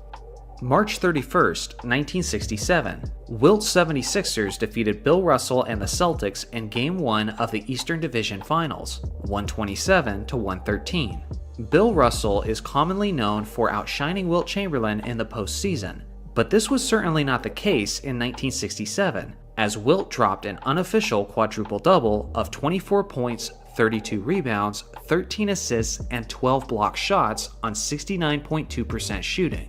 His 12 block shots were tracked by the respected Harvey Pollack, years before the league made blocks an official stat. If this quadruple-double was recognized as an official achievement, then it would still stand today as the only quadruple-double in NBA playoff history. And the fact that it came against arguably the greatest defender ever only makes it more impressive. On February 24, 1967, Wilt's 76ers defeated the Baltimore Bullets 149-118. On this night, Wilt had one of the greatest triple-doubles of all time, as he dropped 42 points, 30 rebounds, and 10 assists on 100% shooting. Yep, you heard me correctly. He didn't miss any of his 18 shot attempts, which is the most shots ever taken without a miss. It's unfortunate that we don't have his blocks numbers from this game. Otherwise, this stupid stat line would look even stupider. October 23, 1965, Wilt's 76ers defeated the Detroit Pistons 120-103. It was another insanely efficient night for Wilt, as he unofficially dropped 53 points, 21 rebounds, 2 assists, and 15 blocks on 84% shooting. The only unofficial part of Wilt's stat line is the block shots, which were once again tracked by Harvey Pollack. With the blocks, it's one of the greatest two-way performances of all time, and without him, it's still pretty darn incredible. February 25, 1962. In the only loss on the list, Wilt's Warriors were defeated by the New York Knicks 149-135. On this evening, Chamberlain put up 67 points, 21 rebounds, and 1 assist on 65.8% shooting. Now this game by itself is incredible, but what's most significant about this performance is that it was the beginning of an incredible streak. Other than Wilt Chamberlain, no player in NBA history has ever scored at least 60 points in back-to-back games. Starting with this game, Wilt did this in 4 straight games, and the 4th game was 100 points. Unfortunately, Wilt really disappointed everyone when the streak ended in the 5th game, where he had an off night and scored only 58 points. The craziest part about this list is that there's so many games that didn't make the cut, and I could easily do a part 2 and a part 3. And to think that some people have the audacity to say that this man isn't in the top 10. Obviously, there have been many incredible performances throughout the NBA's existence, but it's interesting to consider the games that were immortalized in basketball lore in comparison to the performances that were absolutely incredible, but for one reason or another are just not as remembered or revered as those other games. That's where this video comes in, as it isn't an all-encompassing video of the greatest games that aren't talked about, but the video just includes some of those greatest games. So if this video does well and the interest seems to be there, I'll definitely consider turning this one into a series. Now before we get into the list, there's one other important aspect to consider. History is written by the victors, and in terms of the game of basketball, this is why many of the greatest performances have gone by the wayside, since most of the players on this list had these dominant performances while playing on the losing side. Occasionally, there will be a game like Michael Jordan's 63 in Boston Garden that gets the recognition despite being in a losing effort, but more often than not, they just become overlooked and forgotten over time. So let's put a spotlight on them, shall we? First off, Magic Johnson in Game 5 of the 1991 NBA Finals. This was Magic's last professional basketball game before he announced his retirement due to the HIV virus. And although this final game is remembered for being the beginning of a dynasty, many have forgotten just how great Magic was in what was unknowingly his farewell game. Many fail to mention this, but the Lakers were actually riddled with injuries in these NBA Finals. And in this championship-clinching game, Magic was without 2 of his best scoring teammates, James Worthy and Byron Scott. Despite being extremely short-handed, with his back against the wall in typical Magic Johnson fashion, he still made his teammates significantly better, and made the contest as competitive as it could have been. He finished the game with 16 points, a whopping 20 assists, and 11 rebounds. No other player in NBA Finals history has ever got as many assists as Magic did this game, and again, he did it without his best weapons and in his final game before his retirement. Regardless of the defeat, it's definitely one of the more underappreciated performances of all time. Second up is Draymond Green in Game 7 of the 2016 NBA Finals. For obvious reasons, this game is remembered as the climactic ending of the Cavaliers' 3-1 comeback, and LeBron James' blocked shot and Kyrie Irving's three-pointer get all of the fame and the attention. It was a close game that needed those clutch plays from the Cavs, but the only reason it was even close in the first place is because of one Warrior specifically, Draymond Green. It wasn't a great day in the Golden State, but Draymond had the game of his life and wasn't going out without a fight, as he finished with 32 points, 15 rebounds, and 9 assists on 73.3% shooting and 6 of 8 from three-point range. He led all players in points and rebounds, and he led all Warriors in assists. Not only did he score 32 of the Warriors' 89 points, but he did it on 73.3% shooting compared to the rest of his teammates who shot 30.8%. If just one other Warrior showed up and had a good game as well, Golden State probably wins that championship. Next is Vince Carter in Game 3 of the 2001 Eastern Conference Semifinals. Although the series ultimately resulted in a 7th-game loss to Allen Iverson and the 76ers, it wasn't without Carter having arguably the greatest game of his career, as he dominated in a number of aspects. He was scorching from the perimeter as he dropped 50 points, 7 assists, 6 rebounds, and 4 blocks on 65.5% shooting from the field. He was also 9 of 13 from three-point range, which is 3 times as many three-pointers made as the entire 76ers team. It's easy to simply remember Carter for his above-the-rim athleticism, but at his best, he was also an elite sniper from three-point range and one of the best all-around scorers that the game had to offer. Fourth up is David Thompson in his last regular season game of the 1978 season. On April 9, 1978, David Thompson had one of the most explosive yet efficient scoring performances of NBA history. The fact that the game isn't on film and the fact that the Nuggets lost the game are the two major reasons why this performance doesn't get as much attention as it deserves. Thompson was trailing George Gervin by only 14 points for the league scoring crown, so Thompson obviously wanted to have a great scoring night, and that's exactly what he did. To start the game, David made a ridiculous 20 out of his first 21 shots, which is insanely efficient, especially when you consider the fact that he was a perimeter shooting guard. He finished the game with 73 points and 7 rebounds on 73.7% shooting, but unfortunately, Denver lost the game to the Detroit Pistons 139-137. Unfortunately for Thompson, he didn't win the scoring title either, as George Gervin scored 63 points of his own later that evening. Next is Kobe Bryant in Game 6 of the first round of the 2006 playoffs. It was the 2nd-seeded Phoenix Suns and the 7th-seeded Los Angeles Lakers, and what many people remember about this series is Kobe's iconic game winner in Game 4 and the Lakers blowing the 3-1 lead to the Suns. But Kobe did everything he could in Game 6 to try to win the series. It was the highest scoring playoff game of his career, and the array of difficult baskets he was hitting down the stretch was nothing short of amazing. Kobe finished the game with 50 points, 8 rebounds, 5 assists, and 3 steals on 57.1% shooting. If the Lakers had simply snagged a crucial rebound in the final moments of the game, then they would have won the series. And instead of being overlooked, this performance from Kobe would be remembered as one of the greatest of playoff history.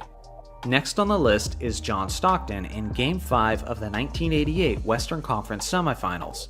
It was a matchup with the defending champion Los Angeles Lakers, with the series tied at 2 games apiece. In this pivotal 5th game in Los Angeles, John Stockton had one of the best games the league has ever seen from the point guard position.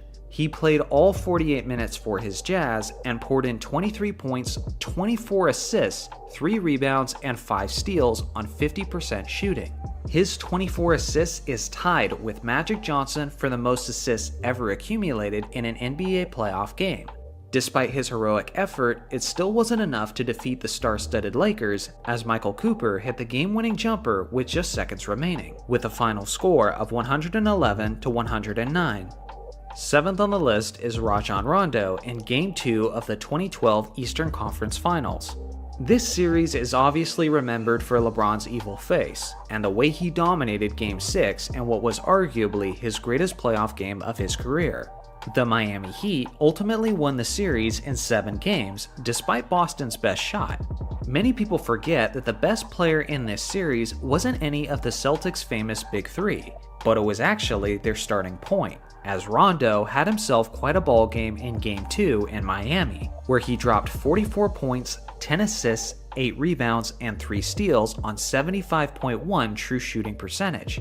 Around this time frame, it wasn't uncommon for Rondo to put up ridiculous stat lines like this one, and I think many have already forgotten just how good prime Rondo was for a 3-season stretch with the Celtics. Last on today's list is Hakeem Olajuwon in Game 6 of the 1987 Western Conference Semifinals. He was still very young, but had all the skills to dominate the game in numerous ways, and on this night, the Seattle Supersonics got to experience the dream firsthand. Facing elimination, Hakeem mustered up one of the most clutch performances the league has ever seen from a big man, as he scored 49 points, brought down 25 rebounds, and blocked 6 shots on 57.6% shooting. Fortunately for Seattle, the extremely talented Sonics had some strong weapons of their own, and were able to win the game with a final score of 128 to 125. So at the time I'm making this video, we're in the midst of an NBA offseason, and there's been some exciting developments that have been building anticipation for the upcoming season. So this got me wondering, what were the most exciting NBA offseasons that I can remember? Today, I put together a short list, and I'll do my best to explain why these developments were so exciting at the time they happened. Also, let me know in the comments what were some of the most exciting off-seasons to you. So without further ado, let's get into it. First off, the 2009 off-season. At the very end of the 2000s, the NBA had finally reached a point where the Western Conference and the Eastern Conference were both extremely competitive simultaneously. The Lakers had just defeated the Orlando Magic in the 2009 NBA Finals, and although the Magic were still a quality team, the Boston Celtics were the Eastern Conference favorites before Kevin Garnett's season-ending knee injury. LeBron James and the Cleveland Cavaliers also seemed as if they were on the verge of making it to the NBA Finals soon, and they were coming off of a 66-16 season that ended in disappointment at the hands of Dwight Howard and the Orlando Magic. The general feeling and consensus around the league was that most elite teams seemed like they were in a position to win a championship as long as they made one significant move in the offseason. And guess what? Just about every serious contender did just that. First off, on June 23rd, the seemingly always contending San Antonio Spurs made a major splash when they traded the aging Bruce Bowen for a 29-year-old Richard Jefferson. The Spurs viewed this acquisition as the move they needed, as San Antonio was looking for an offensive spark, and now they were bringing in a quality slasher who was averaging around 20 points per game. Now they were looking more threatening to the defending champion Lakers out west. 2 days later, the Orlando Magic made their own major move, as they traded for a 32-year-old Vince Carter, who was coming off of a season with the Nets where he had just averaged 21 points per game. Although Orlando had the #1 ranked defense in the previous season, their most common critique was that they needed more offensive support for Dwight Howard. And now, with Carter on the roster, they had just addressed that in a major way. The very next day, the Cavaliers responded with their own move to position themselves to be the best in the Eastern Conference, when they traded for a veteran Shaquille O'Neal, who was coming off of a productive season with the Phoenix Suns, where he averaged nearly 18 points and 8 rebounds on a league-best 60.9% shooting. It was not a prime Shaq, but many people still viewed this acquisition as the help that LeBron needed in order to return to the finals. Then, on July 8th, the two most recent NBA champions responded with their own significant upgrades. The defending champion Lakers added the intimidating Ron Artest, who had just averaged 17 points and was still an elite defender in the game. He had also just led his Houston Rockets to the semifinals, where he famously pushed Kobe's Lakers to 7 games. and after their intense playoff exchange, people were wondering how Kobe and Artest would get along as teammates. The Celtics responded by adding the 6'10 big man Rasheed Wallace, who brought even more championship experience and was a solid spark both offensively and defensively. Basically every serious contender had made their moves, setting up the 09-10 season to be an absolute bloodbath. Honestly, at that point, I think that was the most excited I've ever been to be a basketball fan. Next up, the 2003 offseason. Obviously, there was that all-time great draft, where LeBron was taken first by the Cavs, Darko Milicic was taken second by the Pistons, and Carmelo Anthony was taken third by the Denver Nuggets. After that, Chris Bosh went fourth to the Toronto Raptors, and Dwayne Wade went fifth to the Miami Heat. At the time, Bosh and Wade were seen more as wild cards, but in terms of LeBron James and Carmelo Anthony, we knew that they were on their way to being all-time greats. And I was in so much anticipation to see them compete against the other elite wings of that era, like Kobe Bryant, Tracy McGrady, and Vince Carter. On that day, Detroit was enthusiastic about their newly acquired big man, but in the long run, he didn't make much of a difference for them. Obviously, Kobe Bryant's Colorado trial was not fun for anyone, but in terms of the pure basketball, Los Angeles was building up quite the excitement, as they created a super team by adding Gary Payton and Karl Malone, who were each coming off of seasons where they averaged 20 points per game as the best player on their squads. Many analysts were predicting this group to challenge the Bulls' 72-10 record. The San Antonio Spurs were the defending NBA champions, and were the team who had just eliminated the Lakers in the prior postseason, and put an end to their three-peat. They responded to the Lakers' acquisitions of Payton and Malone by snagging up the five-time NBA champion Robert Horry, who was previously seen as a hero in Los Angeles. Not only was this a brilliant move by San Antonio for the sake of his clutch perimeter shooting, but it also seemed like it was a way to emotionally stick it to the Lakers after they just built a super team. Unlike 2009, the anticipation of the 2003 offseason had less to do with the X's and O's of the basketball, and more to do with all of the drama between the various players and organizations. Lastly, my third choice for an insanely exciting offseason was 1996. I gotta be honest, I was very young at this point, so the memory of experiencing it is a bit hazy. But even with just my explanation of the events, it's not hard to understand why the basketball world was so intrigued by how things were unfolding. First off, the Chicago Bulls were coming off of their record-breaking 72-10 championship run, and they started their title defense off right by extending the contracts of Michael Jordan, Dennis Rodman, and Phil Jackson. On the other hand, almost everyone else was trying to build a team capable of dethroning the juggernaut in Chicago. The New York Knicks started by signing the lethal shooter Allen Houston to a massive long-term contract. Then, New York traded Anthony Mason to the Charlotte Hornets for a prime Larry Johnson, who had just averaged over 20 points and 8 rebounds. This team on paper looked absolutely stacked, with proven all-stars like Patrick Ewing, John Starks, Charles Oakley, Allen Houston, and Larry Johnson. They appeared as if they were the deepest team in the league, and at the time, many New Yorkers believed that this was the team that could finally defeat the Chicago Bulls. The Atlanta Hawks were already a talented team, but that offseason, they made waves when they signed the 30-year-old Dikembe Mutombo, who was a recent Defensive Player of the Year winner. Now that stacked Atlanta team was setting things up to be even tougher for the Bulls in the Eastern Conference. Out west, several teams were trying to build juggernauts of their own, starting with the San Antonio Spurs. In the previous season, David Robinson, Sean Elliott, and a talented Spurs group had won 59 regular season games. And in the offseason, they added to that immense talent by signing a veteran, Dominique Wilkins, who was still a near 20 points per game scorer in his late 30s. Over in Houston, Hakeem Olajuwon and the Rockets were looking to return to their recent championship status. So in a stunning move, they made a blockbuster offseason trade, as they added a 32-year-old Charles Barkley to the mix, who was still putting up superstar numbers at that point in his career. With a starting lineup that included Hakeem Olajuwon, Clyde Drexler, and Charles Barkley, Houston had created a terrifying super team that seemed bound to meet the Chicago Bulls in the NBA Finals.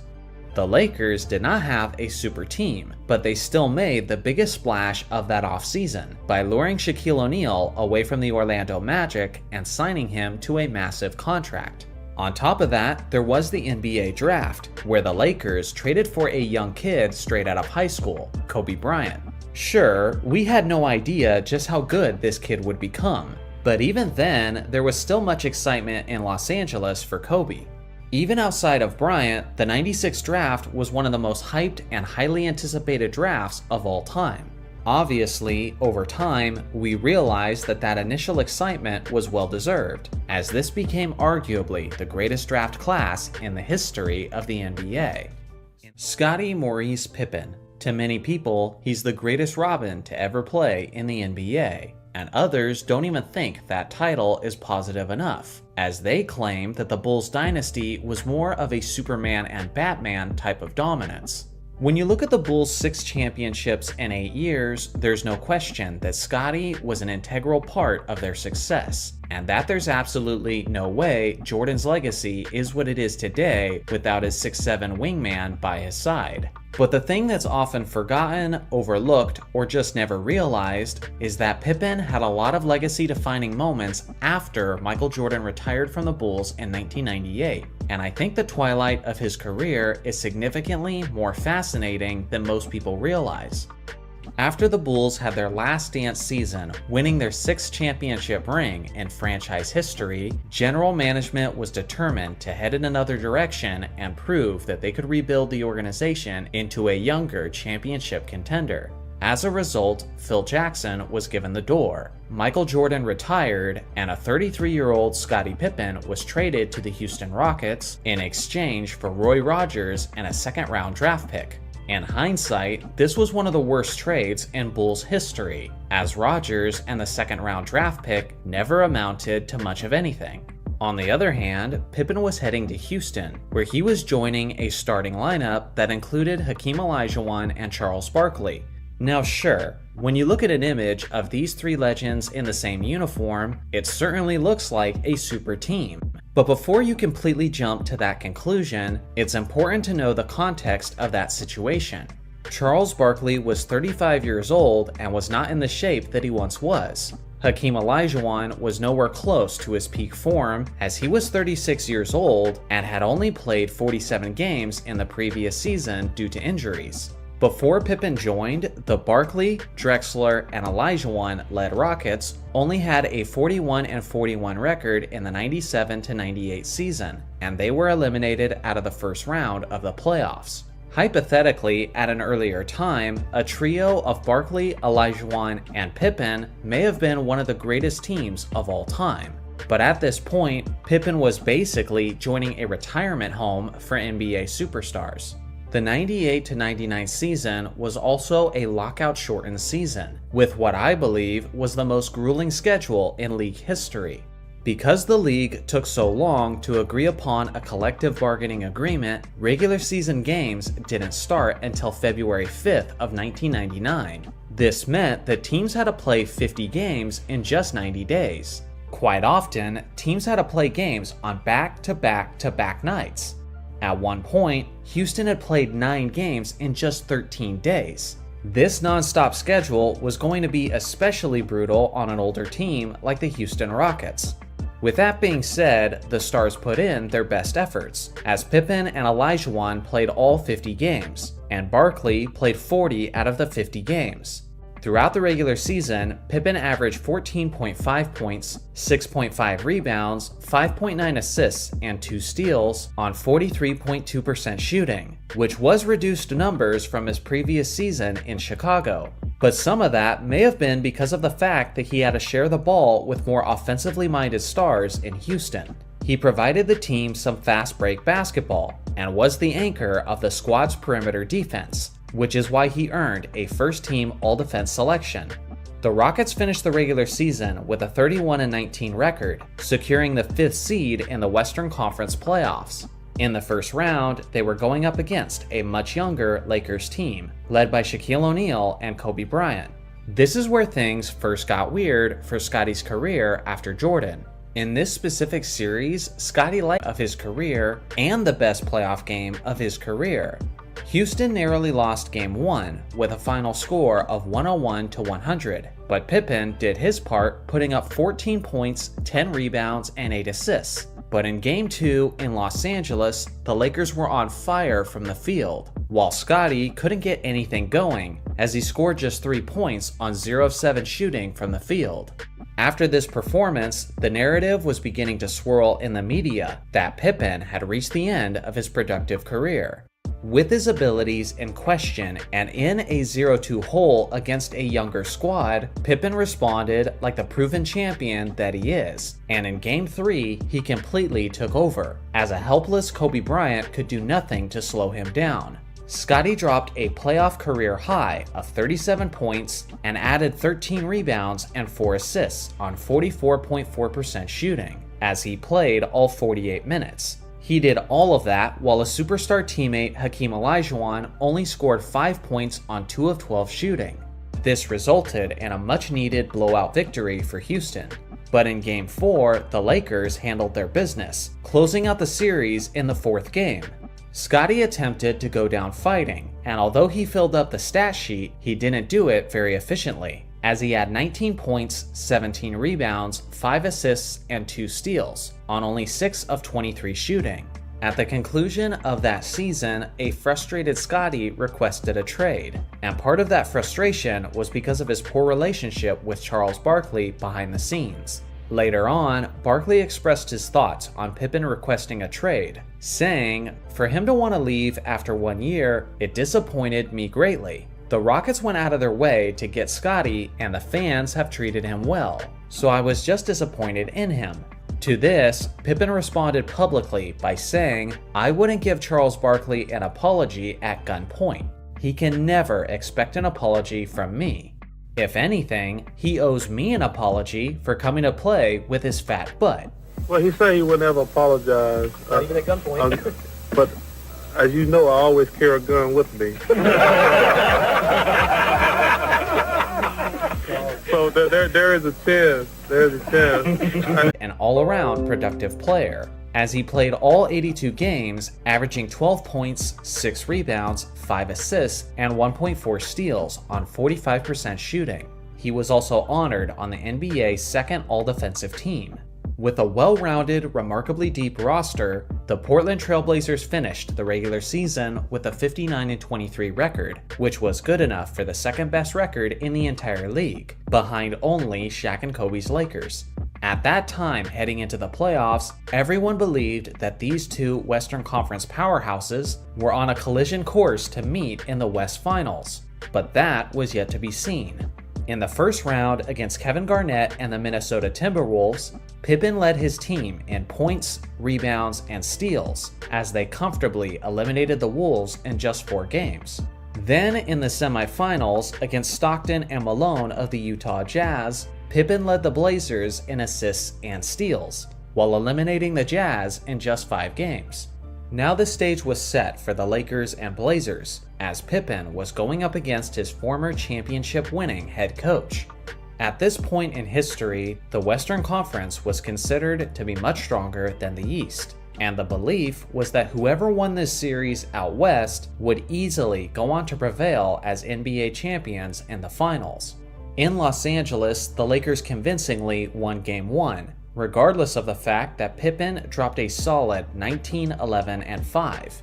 The Blazers then dominated Game 2 in Staples Center, stealing away home court advantage in the series. And in that game, Pippen dropped 21 points, 11 rebounds, 3 assists, and 3 steals on 60% shooting.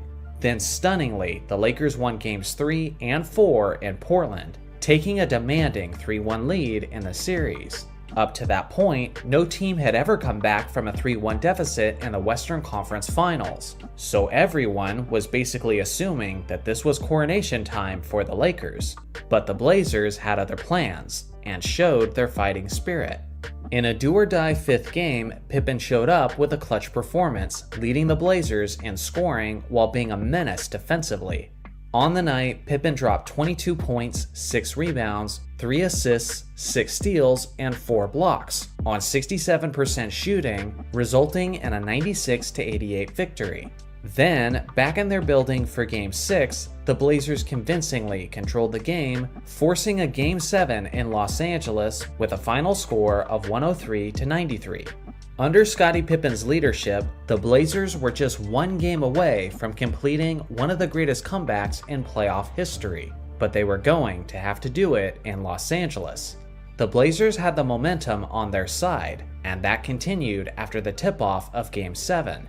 For the vast majority of the game, the Blazers seemed to be in complete control, and Staples Center was awfully quiet. At the end of the first quarter, Portland had a 7-point lead, and at the end of the third quarter, that lead had increased to 13. Pippen was having himself a solid game, and through 3 quarters, he had 12 points, 8 rebounds, and 3 assists, leading his team in 2 of those stats. But that's when seemingly everything changed. When the fourth quarter began, the Lakers were blistering hot, while the Blazers couldn't buy a bucket. For an 8-minute stretch of the fourth quarter, the Blazers didn't convert a single field goal, missing a total of 13 straight shots. Scottie Pippen specifically had 0 points on 0 of 3 shooting with 3 fouls and 1 turnover. In a quarter, he desperately wishes he could have back. Shaq, Kobe, and the rest of the Lakers had completely stolen the momentum, and the rest was history, as they defeated the Blazers in Game 7, eventually going on to win the NBA championship over the Indiana Pacers. Many people don't realize this, but given the fact that the West was expected to dominate the East, regardless of who the conference winners were, Scottie was basically 1 quarter away from winning another championship ring as the leader of his squad. He was 1 quarter away from defeating Phil Jackson and surpassing Michael Jordan in the championship ring count. Unfortunately, this was Pippen's last real shot at an additional championship ring, as his Blazers were swept out of the first round of the playoffs in the next 2 seasons by the clearly superior Lakers team, meaning that Pippen was eliminated by the Lakers in 4 straight seasons. At the end of the day, Scottie Pippen is much more than simply a sidekick to Michael Jordan. But when we look at his career post-Jordan, we see that he had one of the weirder rollercoaster finales of an NBA Hall of Famer, as it included drama, remarkable highs, and some terrible, remarkable lows. The NBA has 2 major conferences, the Western Conference and the Eastern Conference, and for as long as the NBA has been a thing, the winner of each conference are the teams who play in the NBA Finals. The thing is, that doesn't necessarily mean that the 2 best teams in the league are being represented in the NBA Finals, because decently often, the 2 best teams in the league are actually within the same conference. Today, we're looking at 4 instances where the 2 best teams were clearly battling in the conference finals, rather than the NBA Finals. Let's get into it. First off, the 1971 West Finals. The winner of the East Conference was about as improbable of a winner as they come. Although the Baltimore Bullets had quality star players like Wes Unseld and Earl Monroe, they were a pretty average team throughout the regular season, both offensively and defensively, which is why they barely snuck into the playoffs with a 42-40 record. Somehow, they played far above their expectations when the playoffs began, as they won every series in 7 games up until the NBA Finals. Meanwhile, in the Western Conference, 2 championship-caliber teams were battling it out for a trip to the game's biggest stage. It was the Los Angeles Lakers, led by Wilt Chamberlain and Gil Goodrich, up against the dynamic duo of Kareem Abdul-Jabbar and Oscar Robertson of the Milwaukee Bucks. Headlining the matchup was a battle of 2 of the greatest centers of all time, as both Kareem and Wilt had fantastic showings throughout the series. Ultimately, Kareem and the Bucks were just too much for the Lakers, as they closed them out in 5 games. Although that wasn't the longest series, there was still little doubt that both of those teams would have easily handled the Bullets, who were in way over their heads being in the finals in the first place. As expected, Kareem and the Bucks destroyed the overachieving Bullets, sweeping them in 4 games and winning nearly every game by a double-digit margin. Next is the 2002 West Finals. I gotta be honest, I think out of every series on this list, this one was the most obvious that the championship winner was coming from the Western Conference Finals.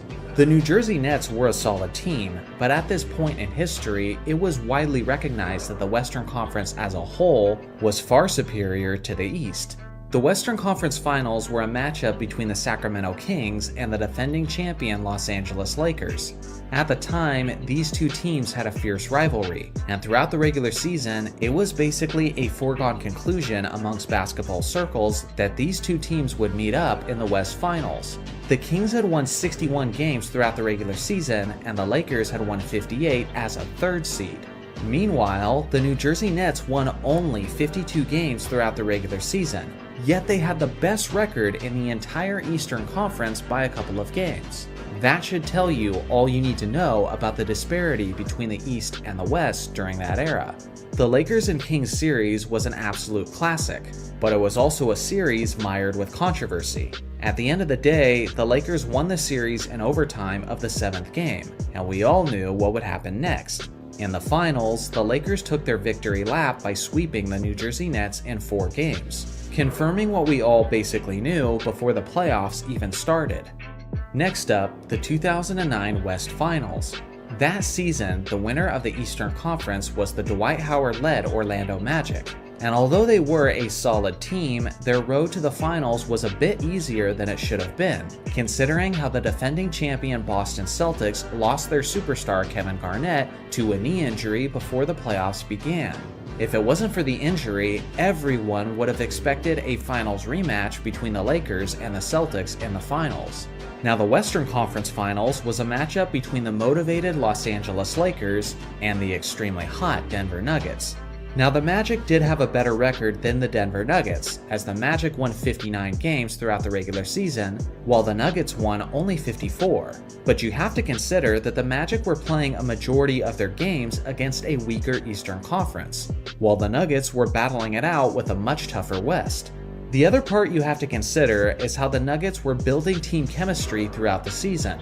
Early during that season, the Nuggets traded Allen Iverson to the Detroit Pistons for the former Finals MVP Chauncey Billups.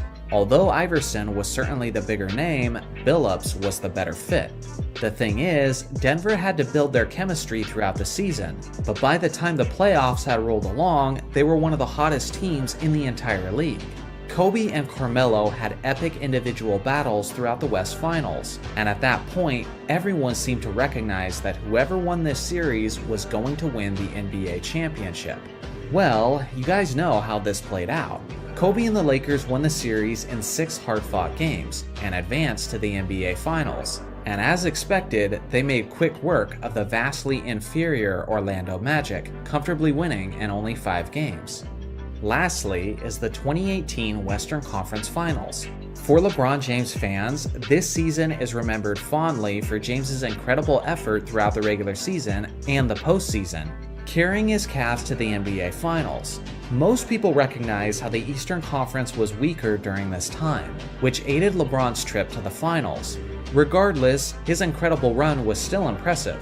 One of the reasons LeBron's run was so improbable was the fact that this was his first season without Kyrie Irving by his side.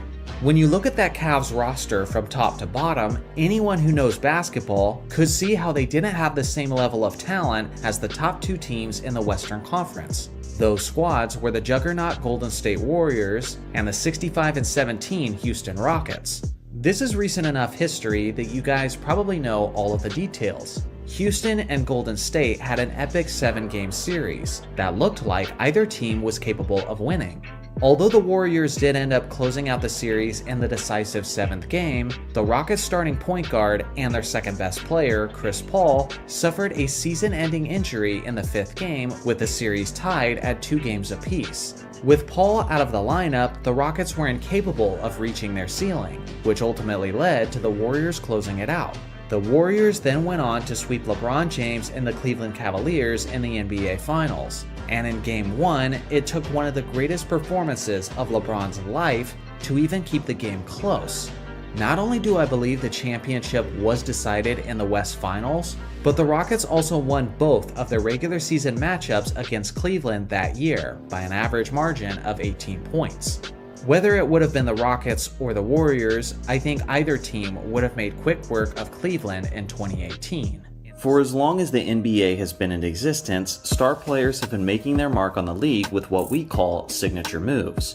They may have not necessarily been the inventor or the originator of the move, but in these cases, they were the first to implement it as a regular and lethal part of their game.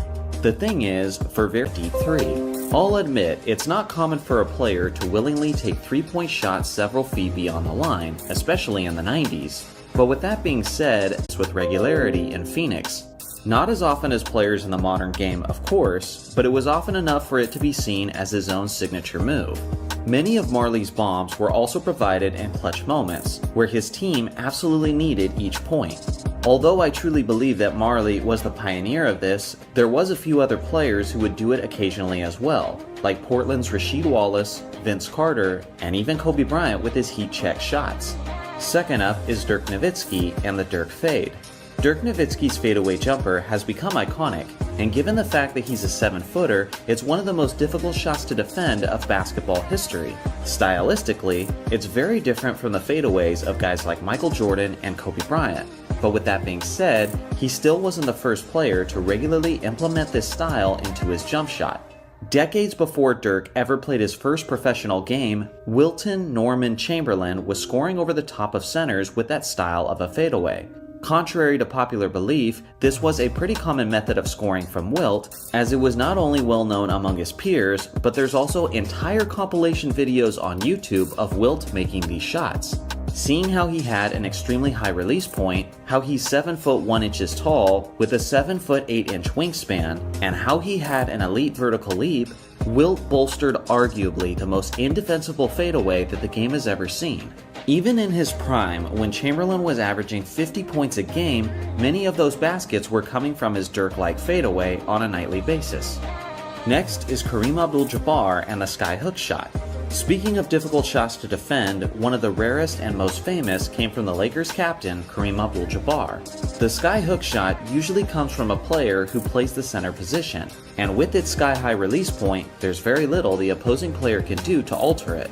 The vast majority of Kareem's 38,000 points were scored with this move, so obviously it comes as no surprise that it's most often associated with the NBA's all-time leading scorer. The thing is, he wasn't the originator of this move, not even close, as many players were doing it for decades before him.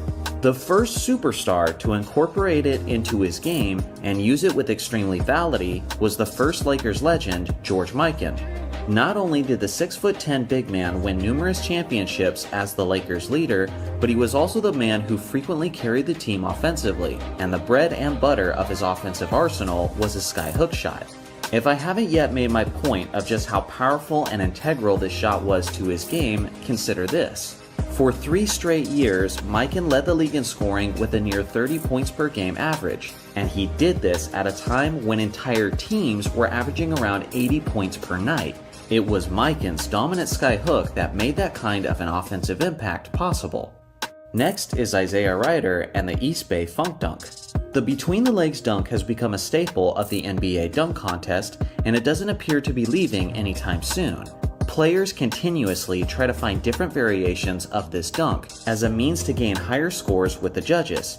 The thing is, the popular belief among basketball fans is that Isaiah Ryder introduced it in 1994, Kobe Bryant solidified it in 1997, and Vince Carter made it iconic in 2000. But before each and every one of those instances, a player did the between-the-legs dunk in a dunk contest, but unfortunately, no one seemed to remember it. It came by a gifted athlete by the name of Orlando Woolridge in 1984. This was actually the first dunk contest of NBA history, and the winner of that contest was actually the Phoenix Suns' Larry Nance. With that being said, it was Woolridge who made history earlier in the contest when he made this East Bay dunk. The response from the audience was somewhat tame, as they didn't realize the history that they just witnessed. Apparently, some of the judges didn't either, as Orlando's dunk only amassed a total of 48 points. This dunk went so under the radar that many basketball fans still believe that Ryder was the originator of it in the NBA. But if you ever hear any fans say such a thing, be sure to remind them of this forgotten gem. Lastly is LeBron James and the chase down block. I will not argue that LeBron isn't the greatest chase down blocker of all time, but on that note, you would be wrong to think that he was the first player to do it with some level of regularity. Among his many skills, chase down blocks were a legitimate part of Hakeem Olajuwon's game, as he had the speed, length, and athleticism to catch up to opposing players and punish them for going up softly. He didn't do it as often as LeBron has, but it was certainly within the Hall of Famer's skill set, and a couple of those instances were in some tremendously significant playoff games. The game of basketball was created in December of 1891 by YMCA gym teacher James Naismith in Springfield, Massachusetts. To create the game, he used a peach basket, a 10-foot pole, and a soccer ball. In 1891, the first ever basketball game was played between Naismith's students. It took quite a while, but a point was eventually scored, and basketball's first ever game concluded with an epic final score of 1-0. James Naismith would adjust the rules of the game over the next 20 years, and the game would continue to evolve. In 1892, dribbling became a legal move. In 1893, the first ever women's collegiate basketball game was played. In 1895, the popularity of basketball spread, and basketball became an established sport that was played through numerous high schools and college universities. By 1901, basketball collegiate competition was taking place all around the United States. As the years went on, Naismith added a backboard and created a leather basketball. In 1906, an iron ring with a woven net was used and replaced peach baskets. In the 1920s, small basketball leagues were forming around the country. Among these groups that formed were the Harlem Globetrotters, whose flashy and entertaining style helped spread basketball's popularity. In 1936, basketball officially became an Olympic sport, with the gold medal game played outside in raining conditions. In 1937, professional basketball established the NBL, meaning the National Basketball League, which became the first official pro basketball league. In 1939, NCAA basketball held their first official championship tournament. In 1946, competition arose for the NBL. The BAA, which means the Basketball Association of America, was established by Walter Brown. The NBL's popularity was slightly greater than the new BAA, but the BAA was quickly on the rise, while hosting major basketball games in the Boston Garden and Madison Square Garden. From 1946 to 1949, the two leagues competed intensely to be the top basketball league in America. That was until August of 1949. Leaders of the NBL and the BAA met at the Empire State Building, and the two groups agreed to a merger of both leagues, which became the National Basketball Association, or of course as we know it, the NBA. George Mikan was just beginning his basketball career in the mid-1940s and became the first NBA star in a league that would become all about stars. In 1954, the 24-second shot clock was introduced to the NBA to expedite the game's tempo. In 1956, Bill Russell was drafted by the Boston Celtics, which was the beginning of the NBA's greatest dynasty in history. On March 2, 1962, Wilt Chamberlain had the greatest scoring performance in NBA history, individually scoring 100 points in a single game. In 1970, Oscar Robertson, a legendary NBA player and former president of the NBA Players Association, filed an antitrust lawsuit against the NBA. The suit was settled in 1976, which resulted in the creation of NBA free agency, which allowed player mobility by choice of the players. In 1976, the NBA and the ABA, which was the American Basketball Association, merged into one league. The NBA treated it as an expansion and absorbed 4 teams from the ABA, increasing the league from 18 to 22 teams. In the 1970s, the league's popularity had taken hits amidst on-court violence and alarming amounts of drug abuse throughout the association. In 1978, Larry Bird was drafted by the Boston Celtics, and in 1979, Magic Johnson was drafted by the Los Angeles Lakers. This sparked the greatest rivalry in NBA history, which led the NBA to record heights of popularity and viewership. And Magic and Bird are now commonly seen as the saviors of the NBA. In 1984, Michael Jordan was drafted by the Chicago Bulls. Michael would be the one to take the torch from Bird and Magic, and Jordan would carry the league to new heights throughout the 1990s. In 1992, the USA Olympic basketball team included NBA players for the first time in Olympic history. Led by Jordan, Magic, and Bird, the Dream Team dominated the Barcelona Summer Olympics, and the team is commonly credited for increasing the NBA's popularity onto a global scale. After Jordan's final retirement in 2003, players like Kobe Bryant, LeBron James, Tim Duncan, Allen Iverson, and Steph Curry took the torch and have helped the NBA's brand grow into the league we know and love today. If you've ever been a part of NBA debates that involve discussions about the 1980s, then you know that people can be pretty divided on their opinions on the style and quality of basketball that came from that era, and even about what that era represented. As someone who loves that era of NBA basketball and who has personally watched hundreds of hours throughout my life of it, I feel like I can offer a bit of clarification on how people can accurately view this decade. I want to start by tackling several aspects about the decade and talk about what's true, what isn't true, and what you might have not known. First, we'll start with one of the most argued over topics, defense.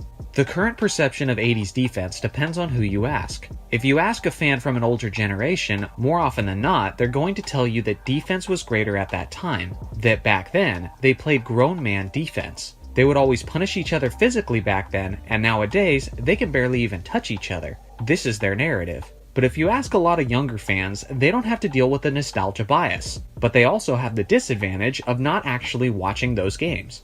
Those younger fans will say things like defense was less advanced back then, and that it was easier to score and not as physical as advertised. There's even compilation videos on YouTube of bad defense from the 80s, where guys are given little resistance and minimal hustle and effort is on display. So what gives? You've got two different groups saying totally opposite things about a specific decade. Well, as usual, the truth lies somewhere in the middle and a little off to the side. Let's start with the facts and details we know about 80s basketball. In today's current NBA, teams average 111.7 points per game, which is really high. It's actually the highest since the days Wilt Chamberlain played basketball. Now, the 1980s was actually very close in total offense. Throughout that decade, teams usually averaged around 109 points per game, which is also a lot of offense. Not only that, but throughout the 80s, teams shot 48% from the field compared to today's 46%. In fact, in terms of field goal percentage, the 1980s were the most efficient decade in all of NBA history. I could break down all the statistical league averages in detail, but here's what you need to know. Today, the league is very high scoring. The 2000s were very low, the late 90s were very low, the early 90s were high, and the 1980s were very high. So immediately, at face value, it appears the 80s defensive era narrative has been pretty overblown, based on how many points they were scoring and how efficiently they were scoring. But what we need to understand was that the biggest contributing factor to this was the pace of play. The 1980s was some of the most fast-break, transition-heavy basketball the league has ever seen. In today's game, most of the very high scoring comes from the inflation of three-point attempts. But in the 80s, it was more due to the fact that most games looked like a track meet. The Showtime Lakers of the 80s were famous for this since Magic Johnson was always pushing the tempo. But it wasn't just them. Many teams played a fast break style, like the Denver Nuggets, who were notorious for their incredibly fast and potent offense, but also a terrible defense. The Pistons, despite their defensive perception, also ran the fast break a lot and could score a ton of points. And there were also teams like Phoenix, Dallas, Portland, and Philadelphia. So transition basketball was pretty much the norm in those days. And what do you get with a lot of fast breaks? Plenty of layups and dunks, which are easier opportunities. Easier opportunities equals a higher field goal percentage. The highest scoring game in NBA history actually came from this era, which was on December 13th, 1983, when the Detroit Pistons defeated the Denver Nuggets in triple overtime, 186 to 184. These were the Pistons, who were known for their physicality, their Jordan rules, and their overall punishing defense. So how in the world could this defensively revered squad be involved in a game where the final score was in the 180s? It's starting to sound like this whole defensive era thing is just a huge myth. Well, we're not done yet, and that brings us to the next aspect that goes somewhat hand in hand with this one, physicality. One of the biggest influences in the different eras that people don't usually think of is the flagrant foul rule. Most of you know the details of the flagrant foul, but for those who don't, It's a foul where unnecessary roughness is used on another player. Many times it's called when there is a blow to the head or strong physical contact that was in no way a play on the basketball. Committing this flagrant foul can be devastating to the team that does it, because it results in either 1 or 2 free throws and maintained possession of the ball, and often an ejection of the player who committed the foul. This is a pretty good rule. It keeps players protected, it keeps from unnecessary serious injuries, and it often keeps tense moments from escalating into really ugly situations. And this rule did not exist until 1990. That means that in the fullness of the 1980s, almost every hard foul was just considered a common foul. If this is the case, doesn't it make sense to hit the offensive player a little harder to make sure he doesn't get an and one? Doesn't it make sense to put a little extra on it if it means they think twice before attacking the basket next time? The games in the 80s weren't always played with this physically punishing nature, only when they needed to be, like for the Jordan rules or in the NBA playoffs. In the postseason, where every possession and every point counts, players would often exercise this freedom for the sake of trying to win the ball game. It wasn't that this generation of players was naturally more violent, it's that they were allowed to be. The truth is, just like modern basketball, there were players who played great defense, and there were players who played terrible defense.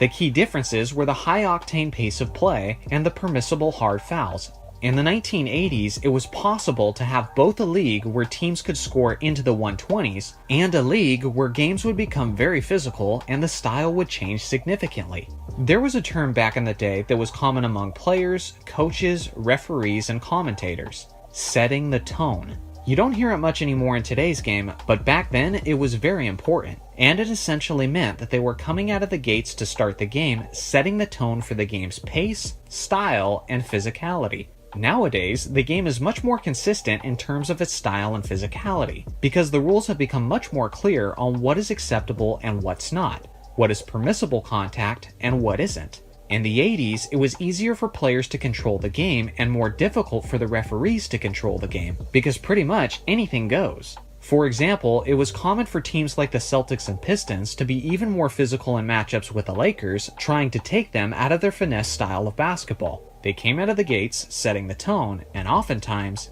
it worked. The next aspect is athleticism.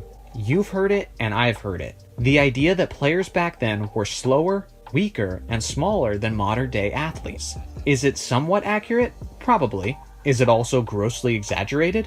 Probably that too.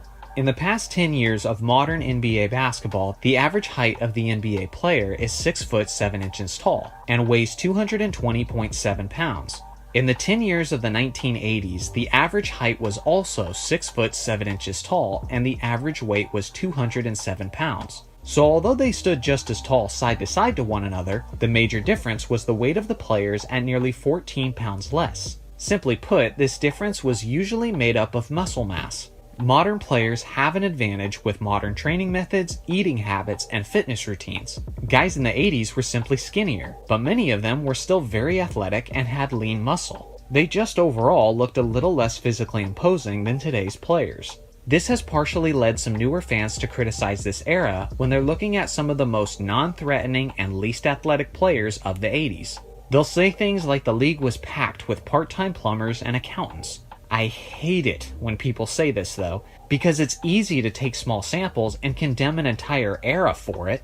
It's almost like when people think of the state of athleticism in 2020, they automatically think of Giannis. And when they think of the state of athleticism in the 90s, they think of Jeff Hornacek. The problem with that is that it's erring on an extreme example, and isn't a proper survey of the athleticism of the league as a whole at that time. Want another example? Picture 20 years from now. People are hating on LeBron James, saying he didn't play in a strong era of real athleticism, and here's their future arguments. How strong is LeBron's era in 2016 when he lost the MVP race to a guy who struggles to dunk a basketball? How strong could that era have been when one of the best players in the league was someone who was consistently overweight? In LeBron's era, he played against plumbers like J.J. Redick and Kelly Olynyk. How weak were the athletes in LeBron's era if a guy who was only 5 foot 9 inches tall could average nearly 30 points per game? Don't you guys see how ridiculous and biased these statements are? Although many of the statements are true to an extent, they're cherry-picking details and acting as if it's the complete picture. They're completely lacking context, but statements like these are usually just emotionally motivated agendas in order to build a negative narrative about a player that they don't like as much as their favorite player. People do this all the time with the 1980s. But when you look around the league in that era as a whole, you see guys who were incredible athletes like Dominique Wilkins, Kenny Skywalker, Michael Jordan, Daryl Dawkins, Charles Barkley, Gerald Wilkins, Julius Erving, Shawn Kemp, Xavier McDaniel, Hakeem Olajuwon, Karl Malone, James Worthy, Tom Chambers, Darrell Griffith, David Thompson, Terrence Stansbury, Clyde Drexler, Larry Nance, Dennis Rodman, Orlando Woolridge, David Robinson, Roy Hinson. Seriously, do I need to keep going?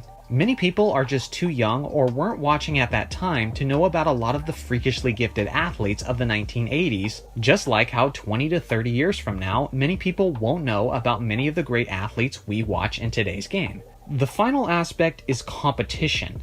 I'll make this one quick, but since the 1960s when the Boston Celtics ruled the basketball world, the 1980s were the toughest era of competition in terms of how hard it was to break through and win a championship. That was because the 80s were, as I call it, the era of super teams. There was so much talent at the top of the league, and you had several dynasty-worthy rosters consistently duking it out. Part of that was how the league was rich with stars, but the other part was how there were only 23 teams in the league. Imagine today's NBA, and then we eliminate 7 of the teams, and then distribute the talent from those teams to the remaining 23 teams. Naturally, what would you get? A handful of super teams. This was essentially the NBA in the 1980s. Look around the teams of the league and who won championships in that decade. If you had just 1 or 2 stars on your team in that era, you're not winning a championship. You needed 3 or 4 and a deep bench just to even win 1 ring. With all this being said, am I saying that the 80s was the greatest era of basketball? Not necessarily, but it was a great era, with a crazy history, and with a fantastic collection of talent and athletes, and it certainly deserves your respect. This is a topic I've wanted to tackle for a while because it's something that has people pretty divided whenever it comes up. And as one of the ultimate Kobe Bryant fans who watched basically the entirety of his basketball career, I thought I should give my perspective on it as well. Now, when it comes to Kobe's abilities as an offensive player, there isn't a tremendous amount to be debated. Simply put, he's one of the greatest scorers in NBA history. He's currently 4th on the NBA's all-time scoring list. He has the 2nd greatest scoring performance of all time, which is when he dropped 81 points on the Raptors. And he has the longest streak of 40-point games and 50-point games by anyone not named Wilt Chamberlain. If you ask me personally, I don't think Kobe was the greatest scorer in NBA history, but I do believe he was the most impressive scorer of all time, as no one could consistently make the insanely difficult shots that he could make on a regular basis. To me, this aspect of Kobe's legacy is unwavering, and most people tend to agree that he's one of the greatest scorers of all time. But then there's the other side of the court, and this is where things get a bit more shaky. If I asked you if Kobe Bryant was one of the greatest defensive players in NBA history, what would your answer be? He certainly has the reputation of being a great defensive player, and in numerous instances, Kobe displayed what he was capable of on that end of the court. To me, the greatest example of Kobe's tenacity and defensive excellence was when he led the Redeem team in the 2008 Summer Olympics. Kobe understood full well that with that stacked roster of offensive superstars, he wouldn't need to be as aggressive offensively, and instead decided to focus his energy on the defensive end of the court. That summer, he accepted the assignment of shutting down the best player on the opposing teams. And Kobe's Olympic teammates have spoken at length about how his mindset and leadership motivated the team defensively, which helped them secure the gold. At least in that time frame, Kobe was absolutely elite defensively, as he demonstrated his lockdown abilities when he set his mind to it. But that begs the question, did Kobe always set his mind on being a lockdown defensive player? Here's something to consider. In the history of the NBA, Kobe is tied for the most first-team all-defensive selections with a total of 9. The players he is tied with are Michael Jordan, Kevin Garnett, and Gary Payton.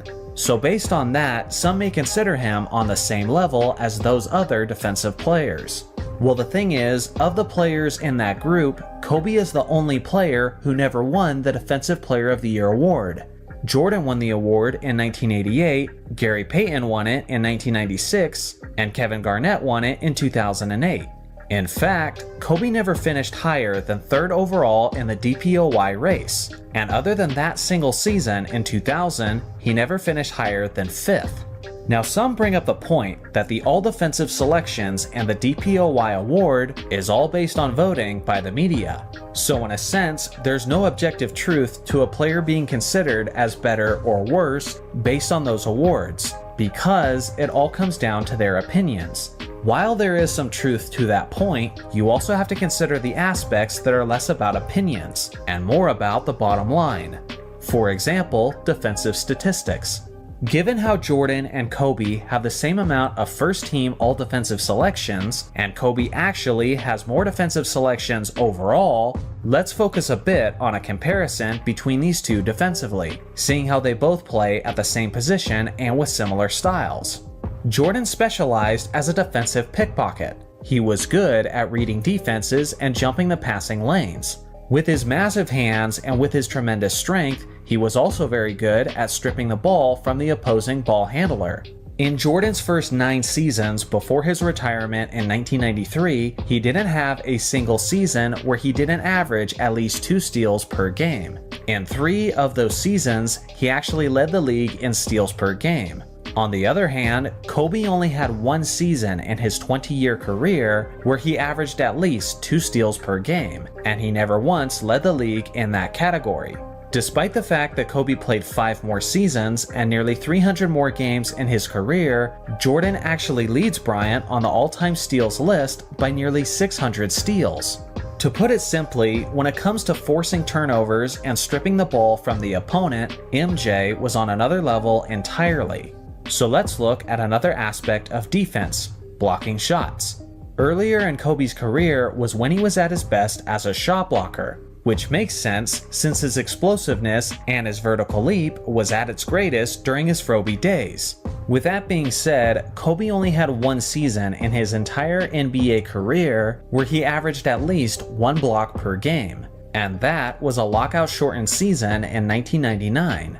On the other hand, Jordan had 4 seasons where he averaged at least 1 block per game, getting as high as 1.6 in 1988, which is actually the highest blocks per game average by a guard in NBA history. Along with that, MJ also had a higher career average than Kobe as well. There are other stats that should factor into this comparison as well, like advanced stats, and one of the examples of that is defensive win shares. At Kobe's best in the year 2000, he had a grand total of 4.5 defensive win shares over the course of that season. On the other hand, Jordan exceeded that total in 9 different seasons of his career, getting as high as 6.2 in 1996. Now listen, clearly all of these defensive stats are in favor of MJ. And I'm not bringing these up in an attempt to slander Kobe by any means, as he was at the very least a very good defensive player, but I'm simply pointing out that there's layers to this thing. Now, with all of these stats mentioned, some might want to point out that defensive statistics aren't always the best metric to understand the greatness of a defensive player. And you know what? That's a decent point. For example, Dennis Rodman is widely recognized as one of the greatest players of all time by pretty much everyone. Yet Rodman was nothing terribly impressive from a statistical standpoint, as he never had 1 season where he averaged at least 1 steal or 1 block in the entirety of his NBA career. Some of you may be wondering, if that's the case, what makes him a great defensive player? Well, that would be his skill that doesn't show up on the stat sheet, which is his smothering on-ball defense. A defender can be all over the offensive player and be consistently forcing him into making bad passes and taking bad shots. And for the most part, this wonderful defensive quality will not show up on the stat sheet. So with that in mind, let's revisit the comparison and evaluate how good Kobe was as an on-ball defender. A lot of this relies on personal experience and the eye test. From my observations, Kobe was a much better on-ball defender earlier in his career, as he began conserving some of his energy as he got later into his career. I also believe that Kobe was what I call a situational defender. The Mamba was the kind of elite defensive player who would pick his spots, based on the gravity of the moment, who he's up against, and what he's trying to prove. I don't think it will come as a surprise to anyone when I say that Kobe didn't always have the same intensity defensively as he had in the 2008 Summer Olympics. That's because he picks his spots, and that was a spot he picked. Obviously, we've all seen the highlights of Kobe putting the clamps on guys like Dwayne Wade and Kyrie Irving, and in large part, that was because Kobe accepted the challenge of a one-on-one superstar matchup. That was a spot he picked. But as a longtime Lakers fan, I also remember many instances where Kobe got a little lazy on defense and maybe relied a little too heavily on guys like Andrew Bynum to contest his cutting man at the rim. Although Kobe was capable of being the best defender on the court at any time, I also don't remember him bringing his best effort as consistently as guys like Jordan and Rodman. Don't just take it from me though, take it from his championship head coach, Phil Jackson. In his book called The Last Season, which was about the 2004 Lakers, the Zen Master had this to say about the Mamba. Kobe's defense, to be accurate, has faltered in recent years, despite his presence on the league's all-defensive team. The voters have been seduced by his remarkable athleticism and spectacular steals, but he hasn't played sound, fundamental defense. Mesmerized by the ball, he gambles too frequently, putting us out of position, forcing rotations that leave a man wide open, and doesn't keep his feet on the ground. This was Phil's honest perspective after the team imploded with their finals loss in 2004. Since Jackson was then retired at that point, that was probably the most genuine response we could have got from him. That was far from the last time that Phil would comment on Kobe's defensive abilities. And around the year 2010, Phil said that Kobe started winning some of his defensive selections based off of his tenacious reputation and not so much of his actual play on the court. Now, it's no secret that Phil liked to play mind games with his players, and it's possible that he was saying this as a way of motivating his star player to step up his game. Now, whether or not that was the case, I kind of agree with Phil's assessment.